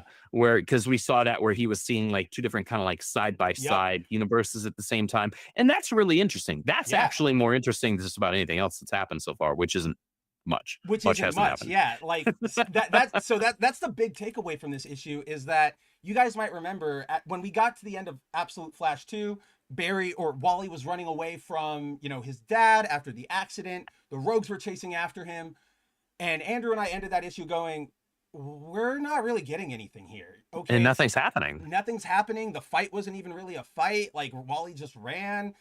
Okay, then we, Which I get being a scared kid, but like they're still not. They weren't giving us anything. Lemire wasn't giving us anything in terms of well, events, things actually moving the story forward. And that's where I was, yeah, and that's what you and I have talked about is that's kind of the big problem here is that ironically the pacing on a Flash book is absolutely terrible. All the events that happened here, like I was saying, that this should have been issue 2 fully or half of an issue because the events of issue 2 and 3 should have honestly been combined into issue 2. Yes, 100%. Because now you're left with, if we're going to assume let's just assume a 6-issue arc. Though it seems like for the Absolute Universe, it's like hit or miss, whether varies, it's like, is it a 5 or is it a 6 or is it a 7? Right? Like, what are we doing here? We hit the 5 and then we get the guest artist who does like 2 issues of, yes, it's part of the arc, but also sort of separate from the arc. Yeah, it's like this like in between like mini arc 2-issue thing with Wonder Woman, right? Yeah, we had that with Wonder Woman. We had it with Superman, with everything. That's true. We did that. The guy we hate just did, and then we just did it with Absolute Batman because that was Nega Marcos. yeah, that was a thing that happened. It was. But yeah, like that's honestly what they're doing right now with the pacing. What Lemire is doing with the pacing. I hope Lemire is actually a genuinely good comic book writer. And so I hope, and I'm going to try and trust. Oh yeah. Even though I'm not really on board yet with this book. That's the problem. I'm going to trust that he knows what he's doing. And then the back half of this first arc is going to really pick things up. And we're going to start getting some interesting stuff, some more action-packed stuff, and some stuff that actually just moves the plot freaking forward. Because right now, I feel like this is a Flash book that feels like it's going through, like the motions. Swamps that have like the muck that you gotta wade through with boots that are up to your groin, right? Like now it's moving at that speed, and that isn't working for me. No, it's really not. So we had that, we had the rogue fight where it started last issue, and it just sort of continues here. They don't even truly win. They deploy Grodd like they were showing last time. Grodd reaches out to Wally.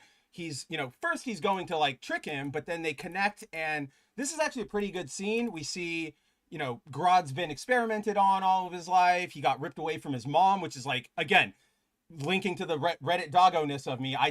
It's an animal. That was like heartbreaking for me to see right here. This rightmost panel under Wally's eyes. Yeah. Like that sucked. And like it was by poachers. They killed his mom. And so they connect, and they, Grodd kind of jumps ship. He says, okay, I'm going to hang out with Wally now. Wally doesn't have to be afraid. Wally doesn't have to, be so like alone. Like, I'm here. Let's do this. And it's really nice. Like I'm kind of excited to see where they go with them. But that's kind of all we really get is now Grodd has turned coat, and there's like a 2-second fight scene of Wally doing one thing in one panel, which does look cool, but it was like a panel. Right, exactly. And it's right here. This Andrew and I were talking about this earlier.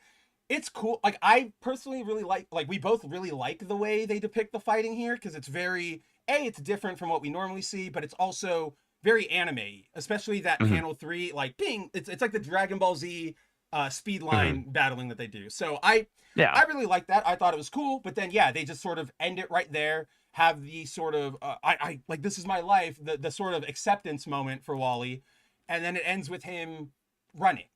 But that last panel, like, I still hate the design of the suit, no, but but it's a the good last panel. panel at least looks cool. No, And it again, looks great.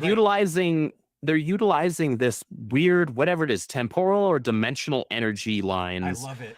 with his running that really does set it apart. And I do dig that. I can't do wait dig till we that. get like you. I mean, you and I both have the Flash and Reverse Flash Rebel techs, and you know the effects that are on that. I want him to do this, even if it's this bad design. I might just get it because the effects would be so cool. Well, if Yamaguchi did a Revoltech of this, it would look way cooler than this design does. Oh yeah, that's true. They would manage to make it look cool. They would put the Japanese touch on it and go, okay, white boy, let's show you character design. Yeah, we'll show you how it's done. But even here, like this, you would think this is your big, we're here now, like let's launch into the series, right? Like this is your end of episode 1. We're right in the, like Andrew said, we're right in the smack. We're in the middle of the arc. We're to be continued. So the pacing is just really bad. Lemire didn't need to spend all this time he does on the rogues, or like he could have really compressed Barry or Wally's breakdowning, whatever you want to call it, like his rebellion, yada yada yada.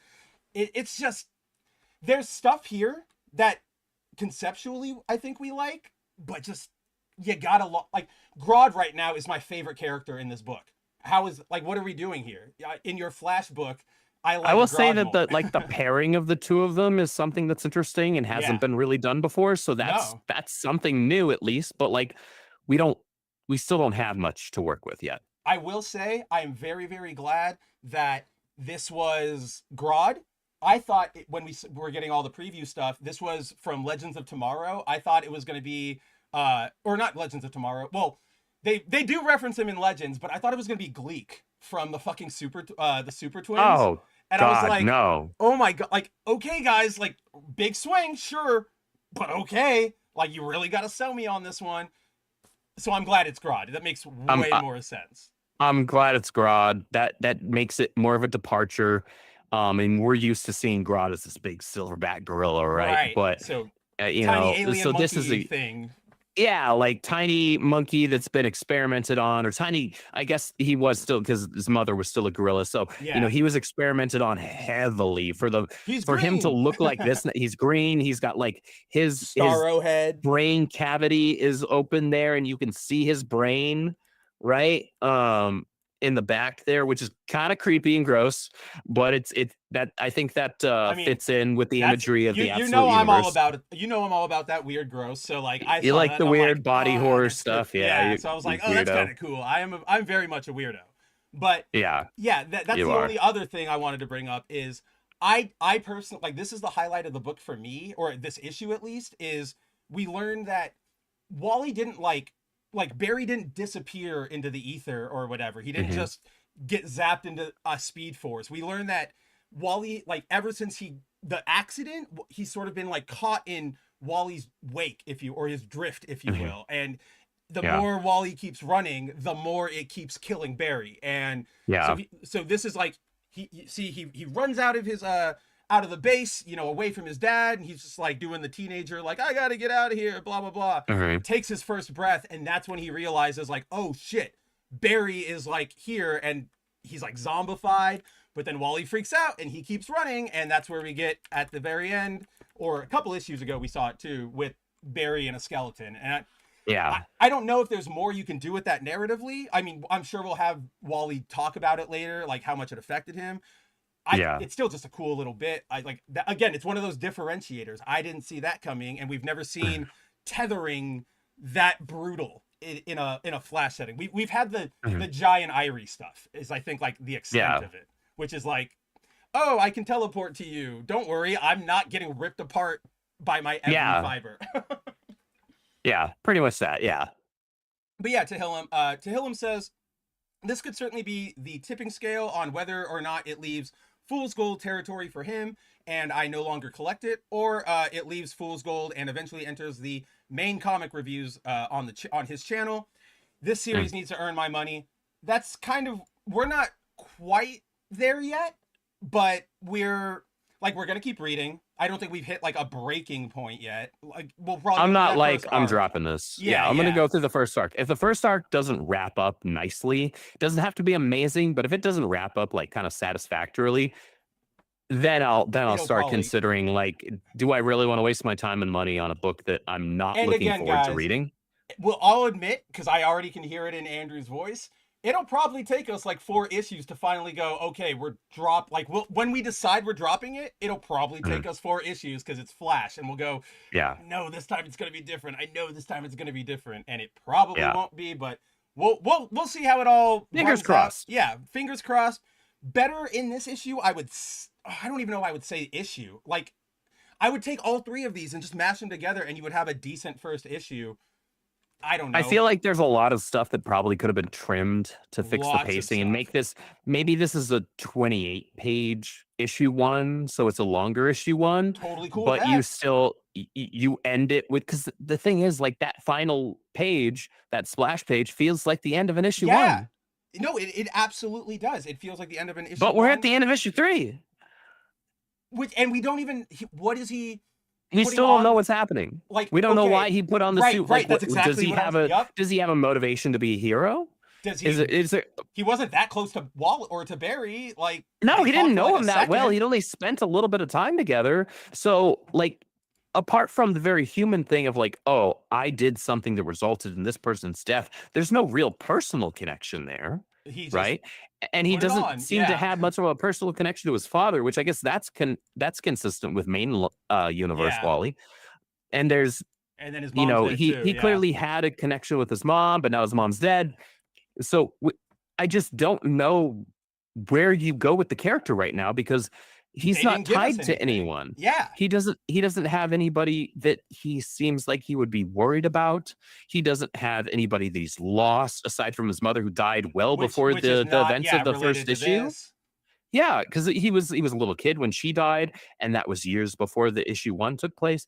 So, you know, it's like, I don't know why yet I'm supposed to care about the character. Right.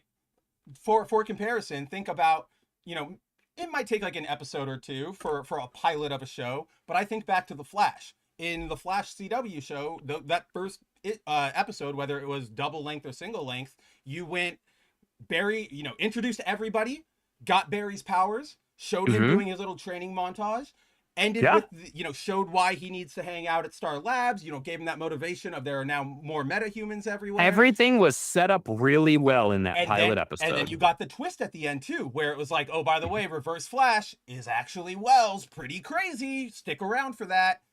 Nothing on that level is happening here. Just nothing. It's just, there's no we have a character. genuine right now, honestly, there's no legitimate, genuine interest beyond it's the Flash. It's the Flash. And we're both Flash fans, and so we want to hope for the best, and we want to see where it goes. But right now, there isn't anything there yet. If They this haven't was given us Bar- anything there. And yet. if this was Barry, we'd probably be way more ready to be like, yeah, we're out of I- here. I'd have already I'm dropped out. it. Yeah, we would have been gone. But this is our boy. He's finally getting his due. And Yeah. of course, we're going to be here to support him for that. But speaking of our boy, speaking of getting your due, let's get into the chunk of what we want to get into tonight. The piece de resistance, if you will. The issue of the week to at least discuss. Let's get into, well, first of all, we're going to be discussing DCX Sonic, but we haven't really talked about the series at all. So just a quick recap. We are 3 issues in. The plot is very, very basic. It is Very simple. Yeah, and you know what? It doesn't need to be anything more complicated than this. It is. Oh just, yeah, for a crossover like this, you don't need to do anything this crazy. is exactly what you need. It's Darkseid detects in another universe the Chaos Emeralds, the a source of power, and he warps over and he just goes looking for him. And boom, very, very simple. And it's playing out. Great Sonic arc. Yeah, Pretty solid writing so far, Yeah. for the most part. So, everybody is very much who they are supposed to be. We've joked, or we've periodically mentioned these issues, but the Sonic Flash stuff is pretty enjoyable. Like it's pretty fun.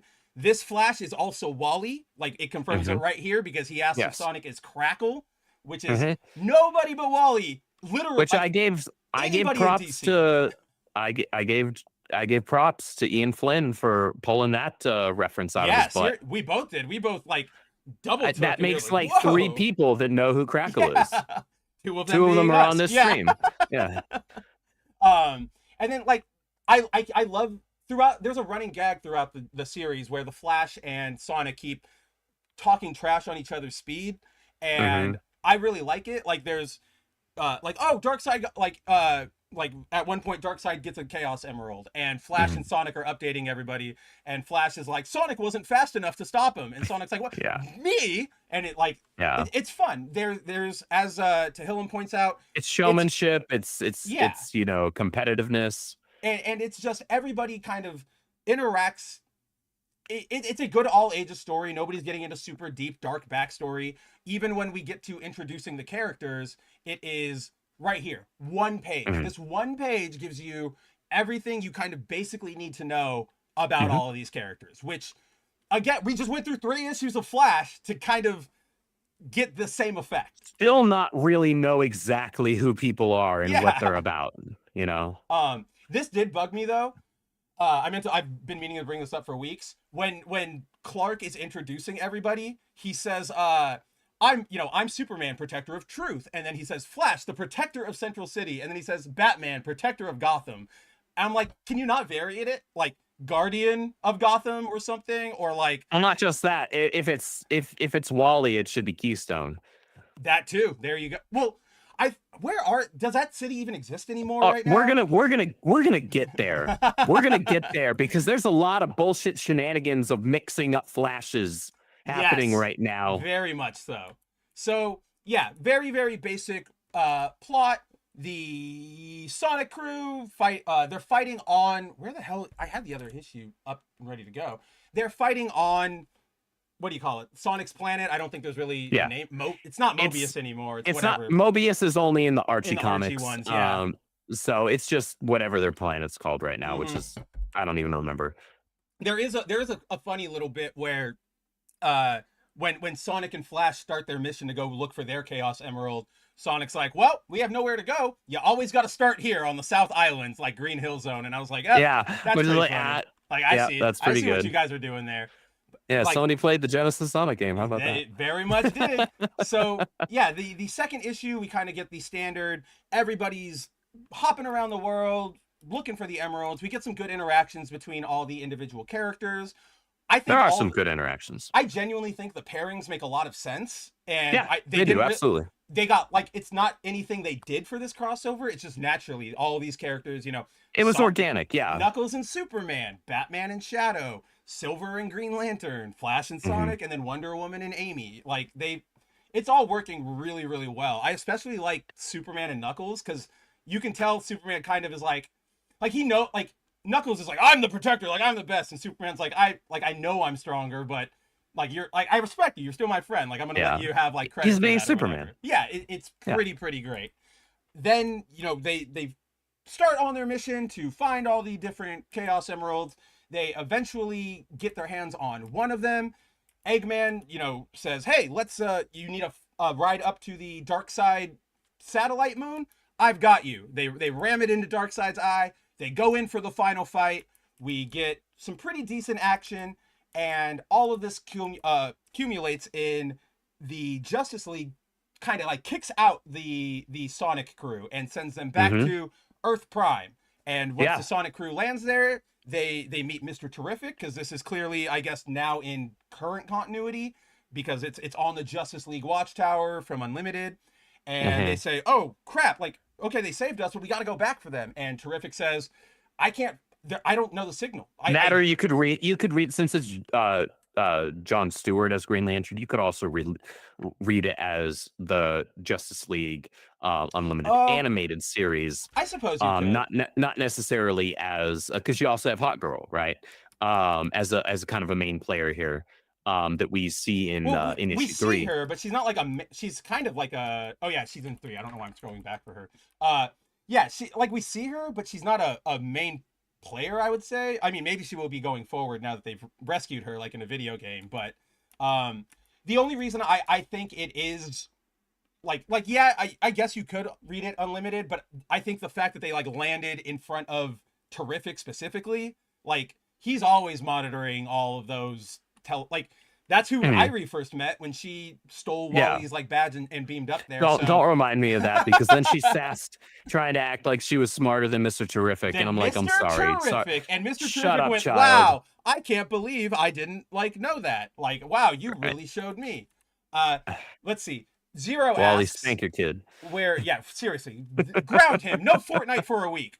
Was it in this issue where it was? Oh no, it's not in this issue. It's in issue 3. I'll get to your point when we get there, Zero. But yes, all of that leads to this week's issue, where in the wake of the Justice League being gone and them being stuck on Earth Prime, they decide, well, we'll fill in for the Justice League, and so they all take up the powers or the role, costume, whatever you want to say, of the, and there's some really good teamed up stuff with. done with this. One Yes. of the first things that popped up that I really liked was in this, and I don't even actually like Silver. I think Silver's actually pretty lame. I do too. But I do too. But you're like the second person that I've spoken with that actually thinks that. So thank you for sharing the correct Yes. sentiment.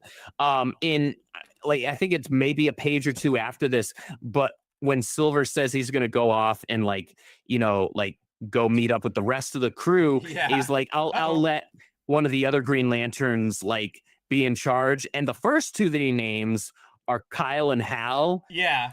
Like very clearly, like those would have been the go-tos if John's not around. But then he proceeds to list off the other guys, right? But that to me was an understanding by Ian Flynn of like, okay, so who's the level of importance here? Right. Right. Like who 100%. actually matters? Who actually matters? Okay, so John's not around to be part of the Justice League Because often he's on the other planet. Yeah. yeah, often John is at least recently, John is the Justice League Green Lantern, and then you'll have Hal as like the guy who's more with the core, right? Or doing his own thing. And so he understood the assignment here 100%. of where he was like, okay, so if John's not around on the Justice League, then it's going to go to Hal and Kyle. And everybody else is kind of after that, and then, right? But he also, I like that. I know you don't care about anybody. You don't even really care about Kyle, but no, I don't. He also kept it in order, like with the rest of them, right? Because if you don't go Kyle or Hal or John, you go Guy. If you don't have Guy, you would technically. I would have swapped Simon and Jessica personally, but yeah, and then Joe last because I do not give an absolute crap exactly. about Like Joe is supposed to be on the bottom. I like Jessica more as a character, and I think there's an argument to be made for swapping her, but I think this is also understanding. Remember, right now, she's not like a combatant. She's like the diplomat. Yeah, she's like that's true. She's like the core, like ambassador. So, and she's also never been like the combat Green Lantern, right? Like, because she remember her ring is the power ring that she broke over and took like back her will and warped it to hers or whatever. That was cool originally. I don't think they've really handled it well since then. I don't think they even remember that happened. I do not think they remember that happened. So, like in terms of like you and I might be the only two people that recall that. I'm gonna like write down a log, and that'll be like our first Patreon thing. I'll send you all a copy of like this is the thing that only Mav and Andrew remember, and we'll check it off throughout like the years and see if anybody gets like a bingo from the studios remembering any of these things exist. You got Crackle. That's a big one. Crackle. Like, Crackle was not on my bingo card. I genuinely didn't expect to ever hear that name in a comic book again. Like until maybe the last Flash issue of all time, where they do like "Bye everybody" and they do like a big old George Perez, like giant everybody is there. That's the there's 300 characters on the page. Hey, he used to do that all by himself. Now you got to get like teams of people to do it. Get out of here. Get out of here. But yes, I really, really liked that bit with Silver and Chip. Then we got your girl. We got Kara.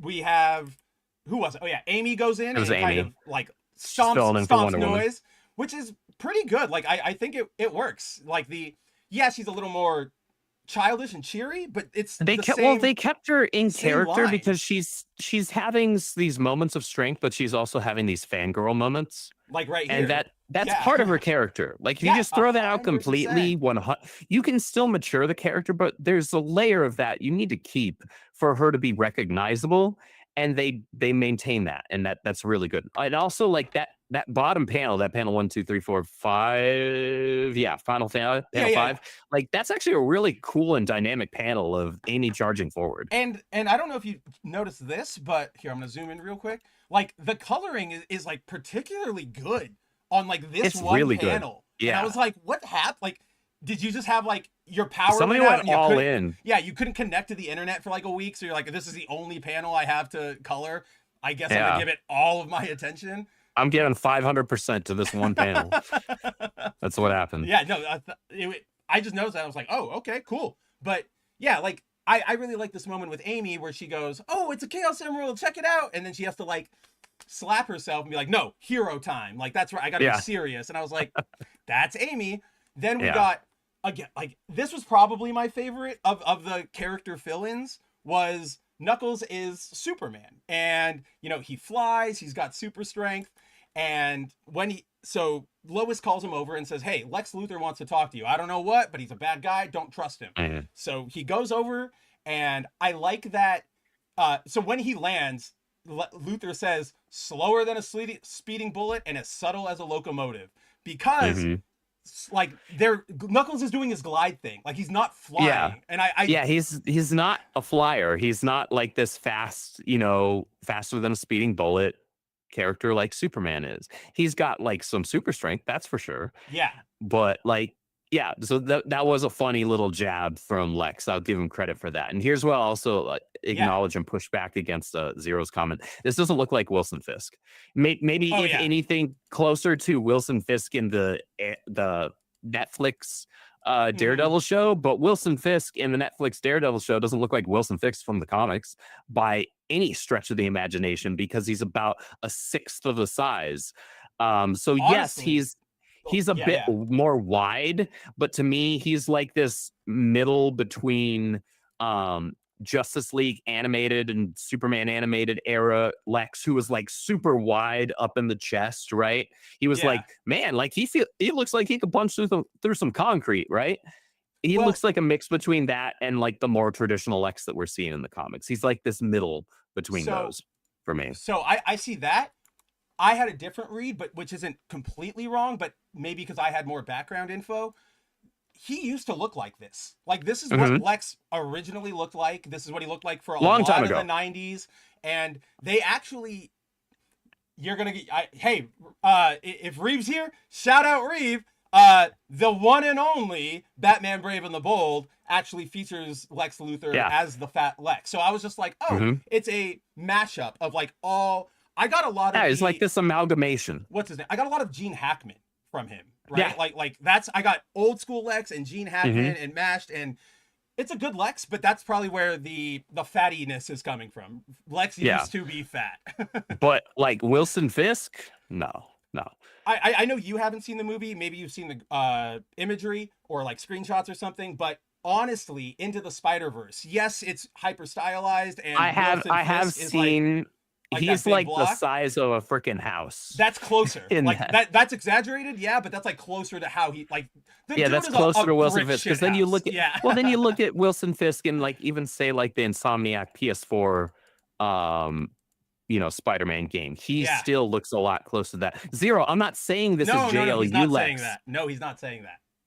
I'm saying they're taking an amalgamation between that current comic book Lex and Brave and the Bold Lex and like Gene Hackman, which I didn't even think of. Mine were from the visual end, but you're coming from the character end, and I think all of them apply in both of those ways.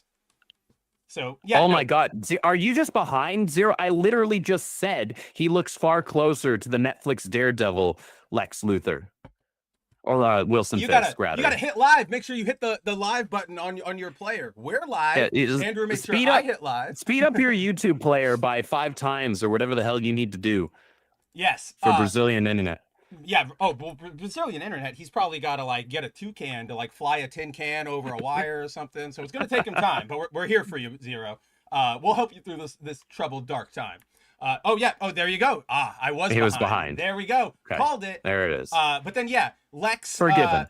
So throughout this issue, I guess the thing we forgot to mention is, as they're doing all their Justice League duties, they discover they each end up coming across the emeralds. They're all in this world now. I thought this was funny where Lex is like, do you also share the Kryptonian's weakness? And I love it. I love how he sees shiny green glowing rock, automatically thinks it's kryptonite, like, right? doesn't even He's try to test it, doesn't even try to like verify it. He's like, I got it.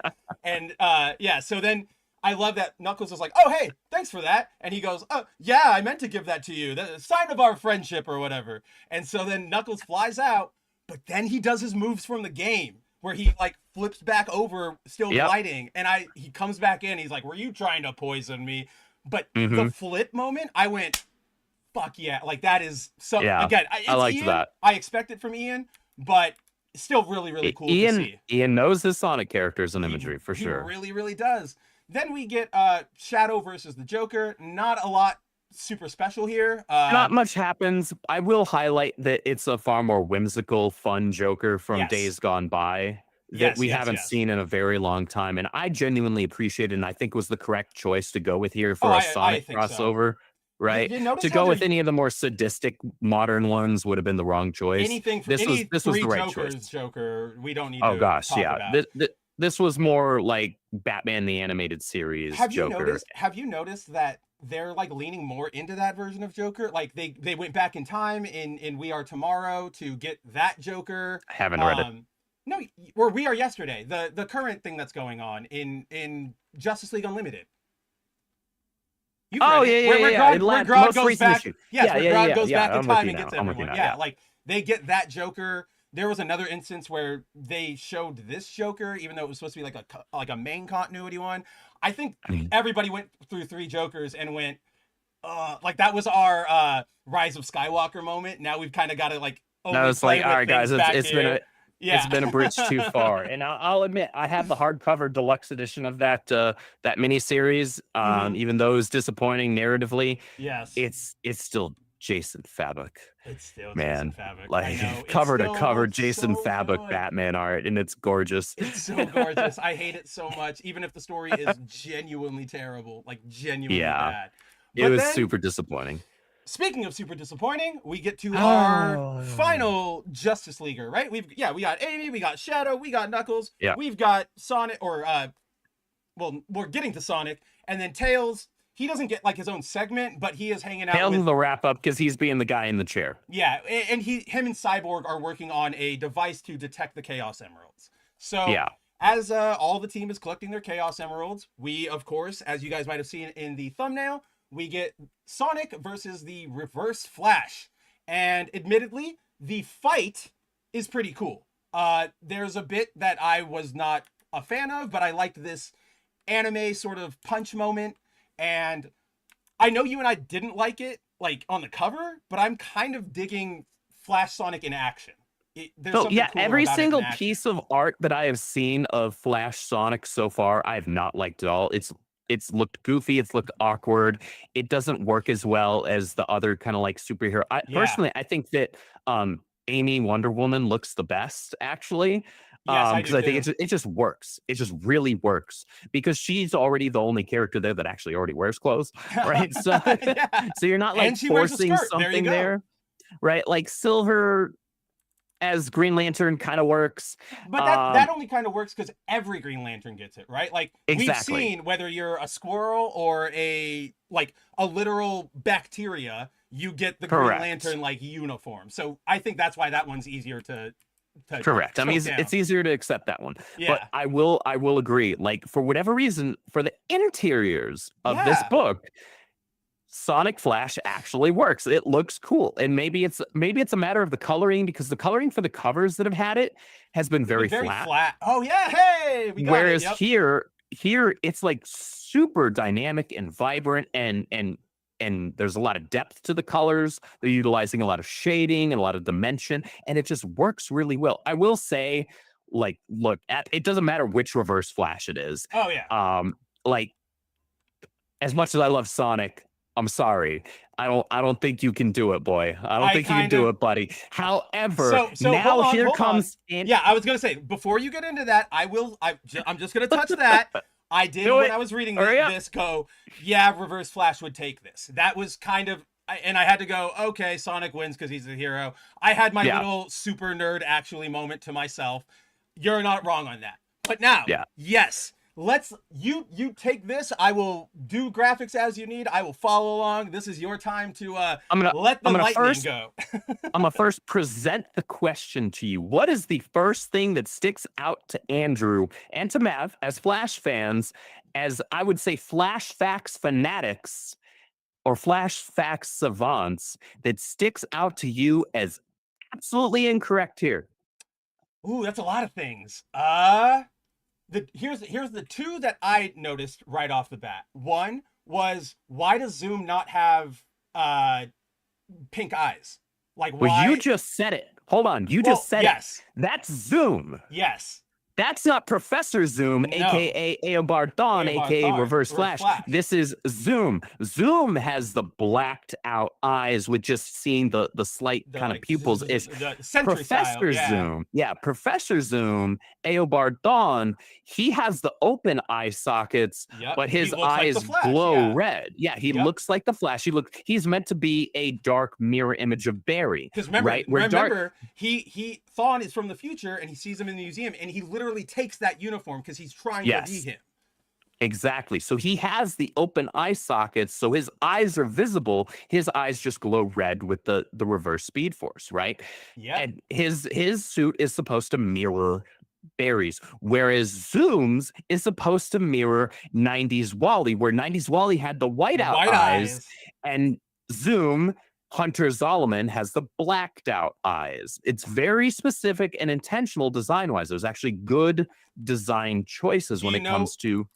I mean, I'm sure you know this as well. I didn't mean to cut you off, but... No, you're good. The other difference between the two, which is very stark here, is that Thawne, his Flash suit, like we said, it's Barry's suit, just differently colored. His Flash crest is still white. It doesn't change. Zoom here... Reverse Flash, his goes like reverse, like that's the whole point. I'm gonna piggyback off of that, because the next point I was gonna bring up was with regards to the logo. The logo is supposed to be in the reverse orientation. Yes, it's not here. It is. This is the exact way it goes on Wally. It goes and Barry and whomever is wearing the suit. Bottom right rib up to your left shoulder. That's like that is the direction it is in. And all the reverses and Zoom, whoever you want to call it, they all go the opposite way. Yep, correct. It's supposed to be the mirror image of that.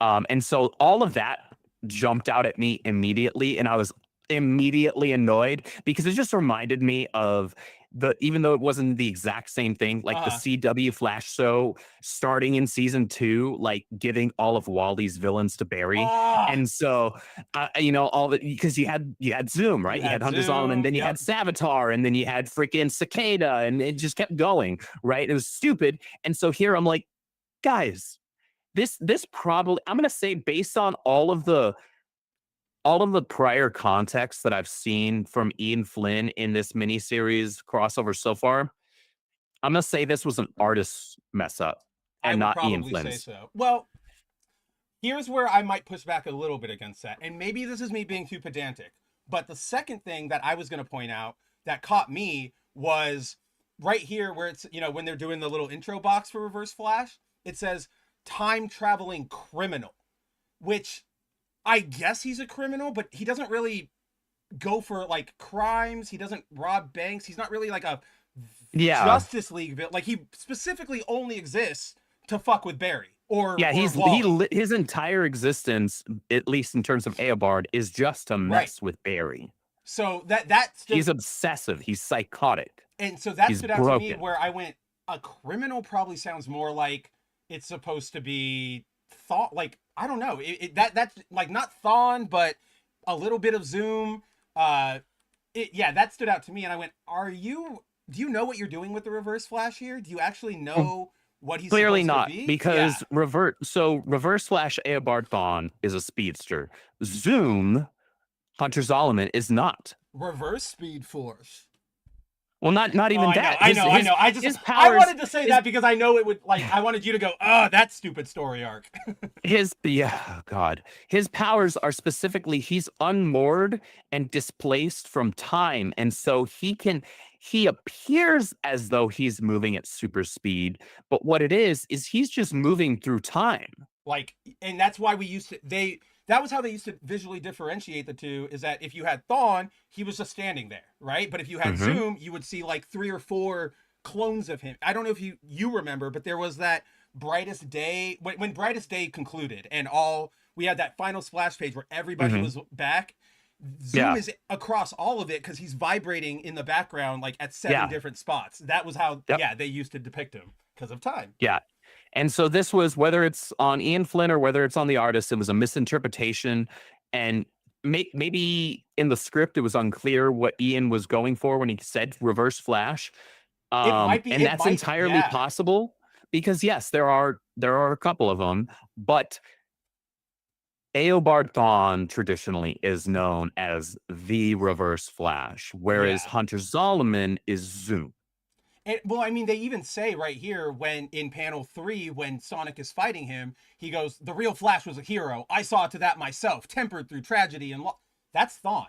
Hunter just hates Wally. Like, he's not trying to make him a better hero. He just he wants him to suffer. That's what. Well, he wants him to suffer. So it's weird. Thawne wants they go Barry... back and forth with it. Yeah. Yeah, exactly. Yeah. So Thawne has an obsession with Barry and wants, Barry to just suffer in general, right? To be a better hero. Well, not even to be, just to suffer. It's Thawne, or not Thawne, it's Zolomon. Yeah. Now I'm starting to screw things up. It's Zolomon who believes that Wally can only be a true hero if he goes through tragedy, and that's why he tries to kill Linda. That's right. And then that's when he gets the kids. And so the dialogue here feels like a mix between the two characters. It feels like both Eobard and Hunter talking. Like in terms of the language they're using, the stuff that he's saying, it's like there's a huge disconnect going on right now of who Reverse Flash is or who he's supposed to be here. And that threw me off and annoyed me. And that was my main rant, because it always annoys me when people mix up the Flashes. The number of times that like Screen Rant or CBR or wherever has put out an article about Wally, and instead it's a picture of Bart or something like that. I want to flip my desk. If you guys remember the concept of icing that used to be really popular back when we were in college, like, so, mid 2000s, where you would, oh, hey, can you go get something out of my backpack for me? Or can you get me the chips or whatever? And your friend would go and they'd open it, and bam, like they'd be surprised with a Smirnoff Ice, which is not a really good alcohol, and they would have to chug it right then and there. No, it has 0.02%.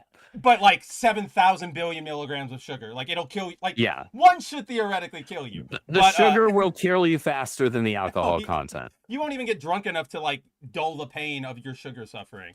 But the point of that was like, like gotcha, sort of like a pretty innocent prank that we could, do often.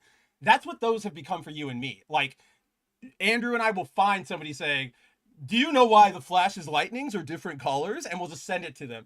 Andrew in particular has like one guy that always comes up in his feed that he sends to me that will make me lose my mind, because I'm just like, you are like, I'm not even wrong. Like, do you even know who the Flash is? Like, what are we doing here? But let's see. That was, so I had those exact same problems as you did. Like, which one are we, focusing on here? Here's the thing, guys. Like, you saw right now, both me and Andrew screwed up. We flipped Hunter, we flipped Thawne at various times. Yeah, a couple times each. That's expected. Like we get that, especially with the Reverse Flashes. With all we know when we mess up, but we're like, oh, I screwed it up. Well, that's the thing. Is like we can understand if the artist or Ian, maybe misunderstood or wasn't sure. But you are making this is a work that you're like making and putting an effort into. It's not just a casual convo you're having with your friends. Maybe you have that it's casual when you're planning it out, but you don't do it when like you get to the actual page. And exactly. And so it was kind of a mishap, like very hard there. That was the main thing that really bothered me in this issue, because a lot of the other stuff was fun. Which part? Well, are you talking about the dialogue? No, the dialogue is whatever. I can't really take issue with the dialogue outside of mixing up your characters, because again, it's like an all kids book. But Well, what I mean for that for me Oh, is oh, like yeah, yeah, this yeah. is the second time that Flynn has like tried to do exact replicas of dialogue from Sonic Adventure 2. well, yeah, because there's the you're not good enough to be his replacement. You're not even good enough to Yeah, be his you're not fake. even good enough to be my fake, blah blah blah. And I was like, all right, it was kind of funny in the issue 1 when you did it. Here to me, it was like overplaying your hand. I was like, all right, no. You don't need to do that twice. You don't need to do that twice. It was I unnecessary. 100% agree. Here's where I think I get where he's coming from. This is also a book, this is a book going out to also Sonic fans. There's going to be the super upset, like there will be the seal clappers for that. There will be the people who go, look at all these references that are in there. And if that's what, DC as a longtime Sonic fan, I didn't need that. We don't need that. No, but the either the 30-year-old like autistic ones who just really need everything Sonic, or the ones, the younger kids who are just hitting their I'm a teenager, Sonic or like Shadow is the coolest. Like I'm getting into that phase. I've got my, I don't need to flex my Sonic fan cred. Yes, you I've do. got my sealed Archie Sonic Comics miniseries issues 0 and 1 sealed chilling, right? Like I don't like First of all, that's crazy. and I mean the 4-issue miniseries that was 0, 1, 2, 3 before it became an ongoing. I have like those 0 and 1, or you have all of them? I have all of them, but 0 and 1 especially are the important ones. Yeah, no, those are the super rare ones. That's crazy. Yeah, and I've got those. My dad got them for me for Christmas one year. When I was a kid. Shout out to Wolf Dad. Wolf Dad's the coolest. Yeah, I want to hang out with Wolf Hell Dad. Yeah. Hell yeah. So 2 things. One, speaking of Archie, I forgot to bring this up. There's a moment, I forget which issue it's in, but Knuckles is like, should I be the Green Lantern or whatever? Or they cover him in green. And Sonic it's goes in like, this issue is it when he says you don't look good in green, and I laughed my ass off at that because that was a highly criticized. It's when they go back to the Hall of Justice. It's when they're all together. So it's before they go back up. It's right there. Boy turns into So like Knuckles now we here. know you look awful in green or whatever. And you know what that was, right? Off. You know what it was a shout. It was a call out to the freaking time where Knuckles. Where Knuckles had absorbed so much chaos energy that he turned completely green with chaos energy for like several issues, and nobody liked it. Everybody was like, he looks dumb. Why is he not red? It was so but I saw that. I immediately went like that. Okay, that's the reference for me. I'll take that. That was beautiful. All right. I'm gonna tip my hat to you, Ian, exactly. for that yes, one. I will give you that, Ian.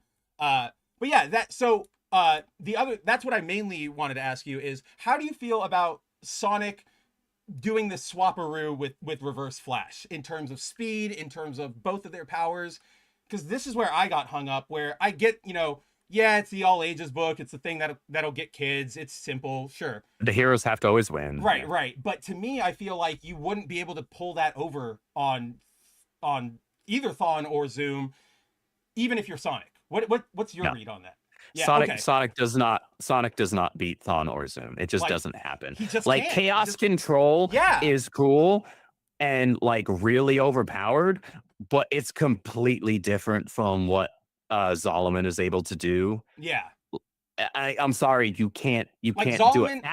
Your fastest thing alive on your planet. Yeah. Your fastest thing alive in your world, you're in a complete that's like this is a different, big fish, little pond. Yeah. Right? As opposed to what you actually are in the grander scheme of things. And I'm sorry, like Sonic has never showcased a feat that in reality makes me think he could ever beat any of the top tier DC speedsters. It just wouldn't happen. He can't. Like that's what got me about this is like, yeah, okay, I get it. The hero wins, blah, blah, blah. It's cute for kids. It just is so, like it breaks what the character is for me. Right? I get how a Sonic fan would be super jazzed about that, and that gives Sonic fans ammo of Sonic can beat blah blah blah, and they're just they don't get it because they're ignorant to how the Flash actually works, obviously, and they don't know what the actual power scaling would be between the two of them. And that's what I was about to say. Yeah. As fans of both, as somebody who is a huge fan of both the Flash and Sonic the Hedgehog, I'm like, I'm sorry, Same bro. here. I got love for you, but it's not happening. Like it's just, even if you're supersonic, it doesn't happen. Like that. As supersonic, the only benefit you have is you're invulnerable. Like, and so you can okay, fly, and you can fly. Yeah, you're invulnerable and you can fly, but you're not faster. You're not. No, you're not. Like and at some point, like, how invulnerable are you really? Because Wally with the infinite mass punch knocked Oh out a my beam god. that had the durability of Superman, right? So like, okay, maybe we test that, right? Like, how Well, Sonic's gonna invulnerable get are one. you? Look, I died to the fucking bio lizard in Sonic Adventure 2, right? I'm not I'm not beating like And Guy. I'm not supersonic beating Guy isn't an Gardner. unlimited thing, No, right? you It's need a your thing where rings. yeah, you need your rings. It's a timed thing, right? And you You need the run out of emeralds. energy. Yeah. So I'm sorry. You don't act like I enjoyed the issue overall. The Yeah. whole mix up between Zoom and Reverse Flash aside, which did irritate the hell out of me. But overall, I enjoyed the issue, and overall, So it's did still I. a fun. It's still a fun series. I'm still really enjoying it. We're getting it's coming to a close with the next issue. Obviously, you got your big hero moment here where everybody's dashing into the field.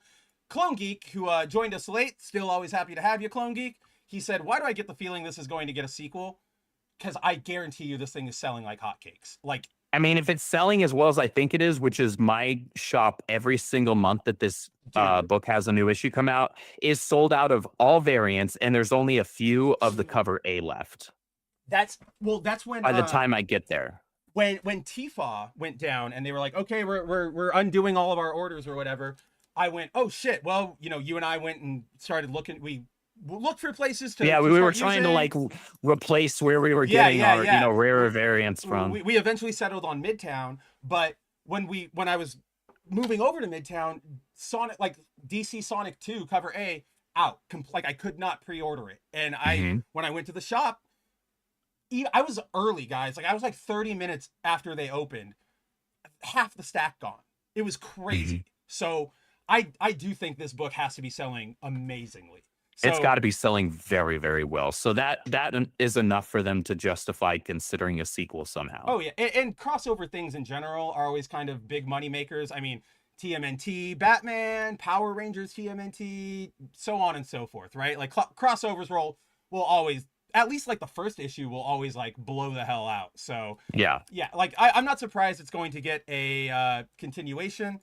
The two things. One, so I want to show you guys a really cool cover, but Andrew, so it's the one I got you, Andrew, and I got one for myself. Oh yeah. But I actually wanted to go make this. I tried to make it our thumbnail. I eventually found a big version of it that I like could work, but I had to go to the artist like Twitter.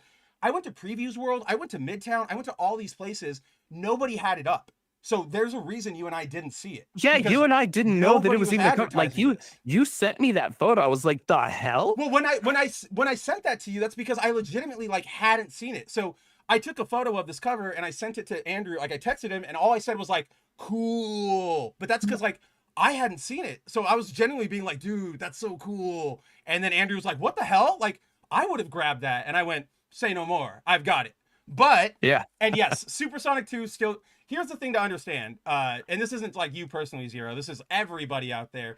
In terms of fiction, the Flash is the fastest thing, period. Specifically Yeah. Wally, and Superman is the strongest thing. Like all those, Goku versus There's no Superman comparison. does not work. Yeah. Again, Superman 1 million lives in the sun.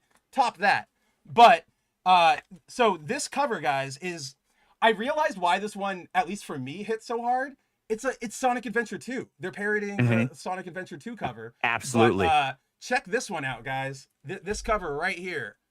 Look at that. Serge Asuna. I don't know how to say his last name, but you got Sonic, Shadow, Flash, Batman doing the Sonic Adventure 2 stuff. Yeah, you've got Flash and Batman doing it, and you've got Sonic and Shadow Yeah, like in dude. those poses and calling out to the cover for Sonic Adventure 2, and that was such a great choice. As soon as like you were like, get me one, and I went and I grabbed one and I went, yeah, and I like Yeah, I reached want up one and I was too. like, I want one of those too.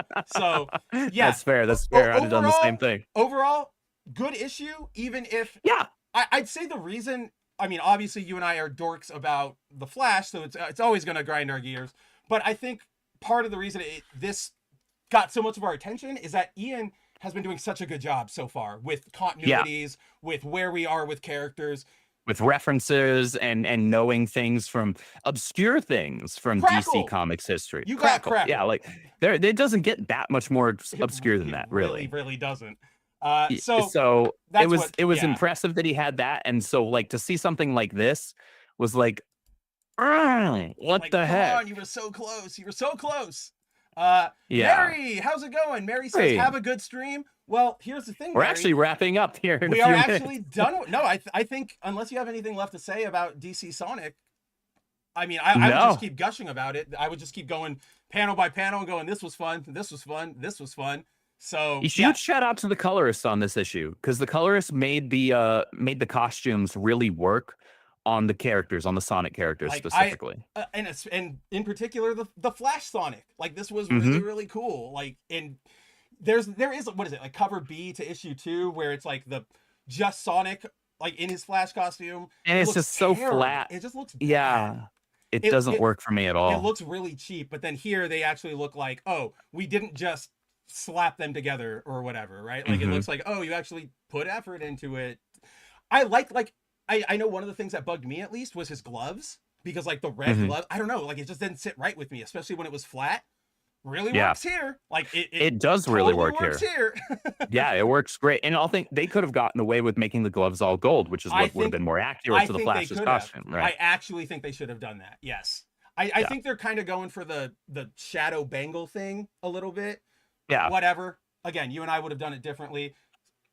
To the colorist credit, we still liked it, even though we made it work. Flash snobs. Yeah.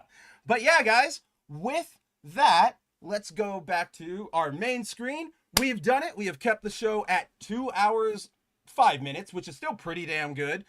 That's pretty tight for us. Of course, we would love to hang out with you more and go through some more books, but our boy Andrew does have a movie to get to. We don't want to make him late. He wants to go get his popcorn. He wants to go get his wine. Are you getting the collectible stuff? I don't even know if there's a popcorn, or there is a popcorn bucket. It's pretty cool, isn't it? Isn't it like a bomb? I don't remember if there was a Mission Impossible popcorn bucket, actually. Let's see. It's called The Final Reckoning, right? Like, that's the subtitle for it? Final Reckoning. Yeah. Okay, cool. Let me go to our browser thing. Yeah. Mike, I will have my dog crap in your shoe. Can you get us a face-to-face? I just want him to sign all of our stuff. I have so many issues I have that I've bought for Andrew that because I know he loves them. All the Wonder Woman, I want it signed, framed, so we can get it to Andrew, because it's going to make his life. Like, that'll be the highlight of everything. If he has a son or a daughter after this, won't even equate. Don't give me that look. You know I'm right. Mike says he just returned from the movies. What did you see? Did you see Mission Impossible? Because that's where Andrew's going. Here's what I was pointing out, Andrew. So this is the popcorn bucket. It's like a pressure cooker bomb. And interesting. You need a key to unlock it. Oh yeah, here we go. There's the video. This one, yeah. So who said that? It depends on. Mike says there is a bucket. It depends on the theater. This one is from Regal. Okay. Yeah. Whoa, so that thing is loud. Woo! But yeah, see, this is right.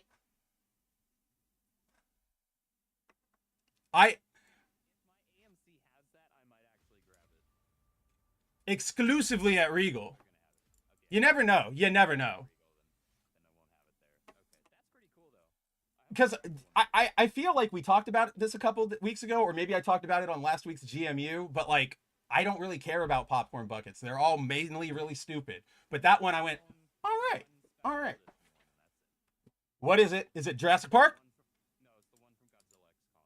Well, what is it? The glove? No, what it is it's kind of a cool design. It's built kind of like an ancient temple. Oh, that's awesome. From AMC, and it's split down the middle, so you can actually split them into two. It's that one there, the orange one. Yeah, so you can split it. It's actually two different sides, so you can actually split it up. Oh. The one side over to whoever's sitting next to you, it's super highly detailed in the texture. That's what. Well, I was about to freak out because I didn't obviously this is the first time seeing of it, so this was the first image I saw.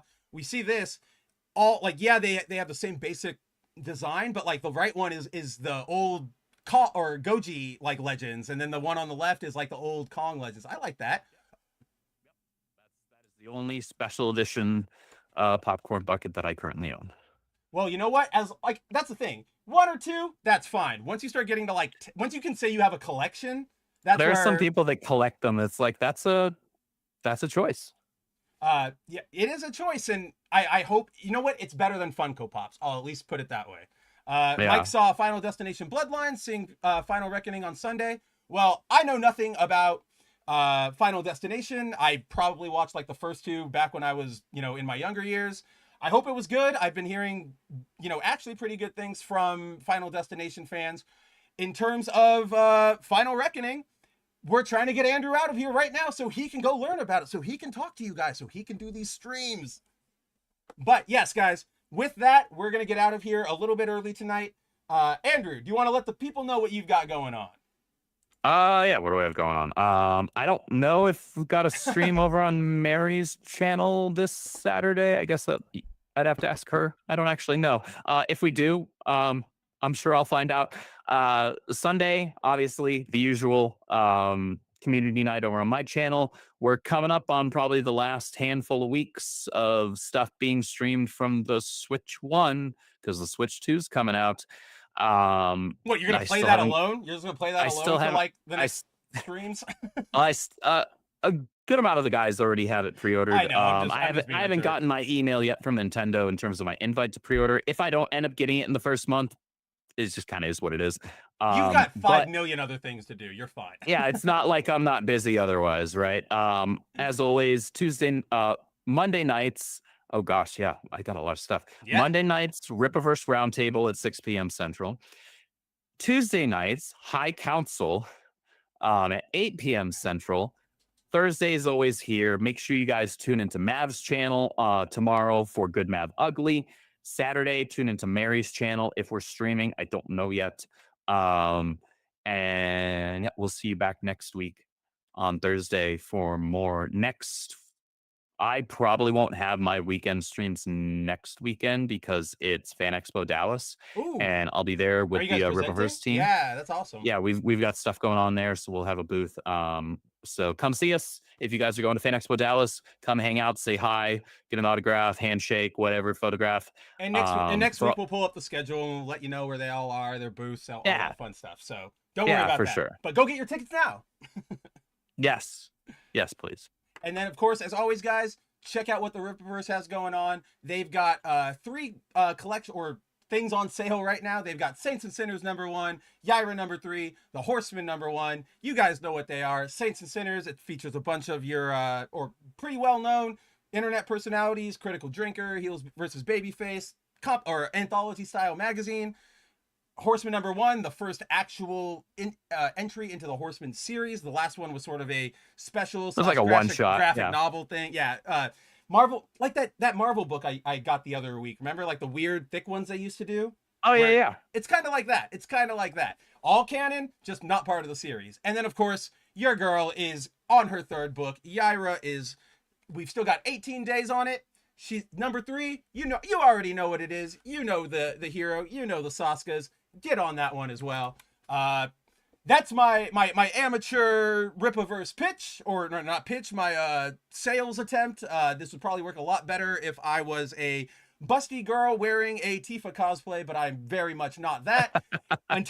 As Andrew said, guys, go check out, if you want to hang out with me more, you can hang out with me tomorrow night on my channel for Good Mav Ugly, where we hang out, talk about whatever's on your mind, have some laughs, start your weekend off right. Aside from that, check out boundingintocomics.com every day where we're putting up new news. Go follow all of Andrew's stuff. Go check out all the links to everything down below in the description. I have the Rippaverse links, the links to the Rippaverse channels and all the streams, the Discord, all that fun stuff is down there. I think that's all we've got for this week. Yeah. So from both of us here at Foil Variant. God bless and Godspeed. And live and learn. We will see you guys as soon as I can find the outro. All right, guys, take it easy. It's movie time. Never before have we had greater face a complex, rapidly changing world. Think of it a moment. It is a world in which supersonic speeds are commonplace. It is a world that has seen the coming of the atomic bomb. It has seen the rise of the total state, the dictator, and the mass man. It is a world of new sensations, new excitements, new distractions. So much to be learned by so many in so little time. And I suppose you're here with no agenda, as per usual? On the contrary, I'm here for comics.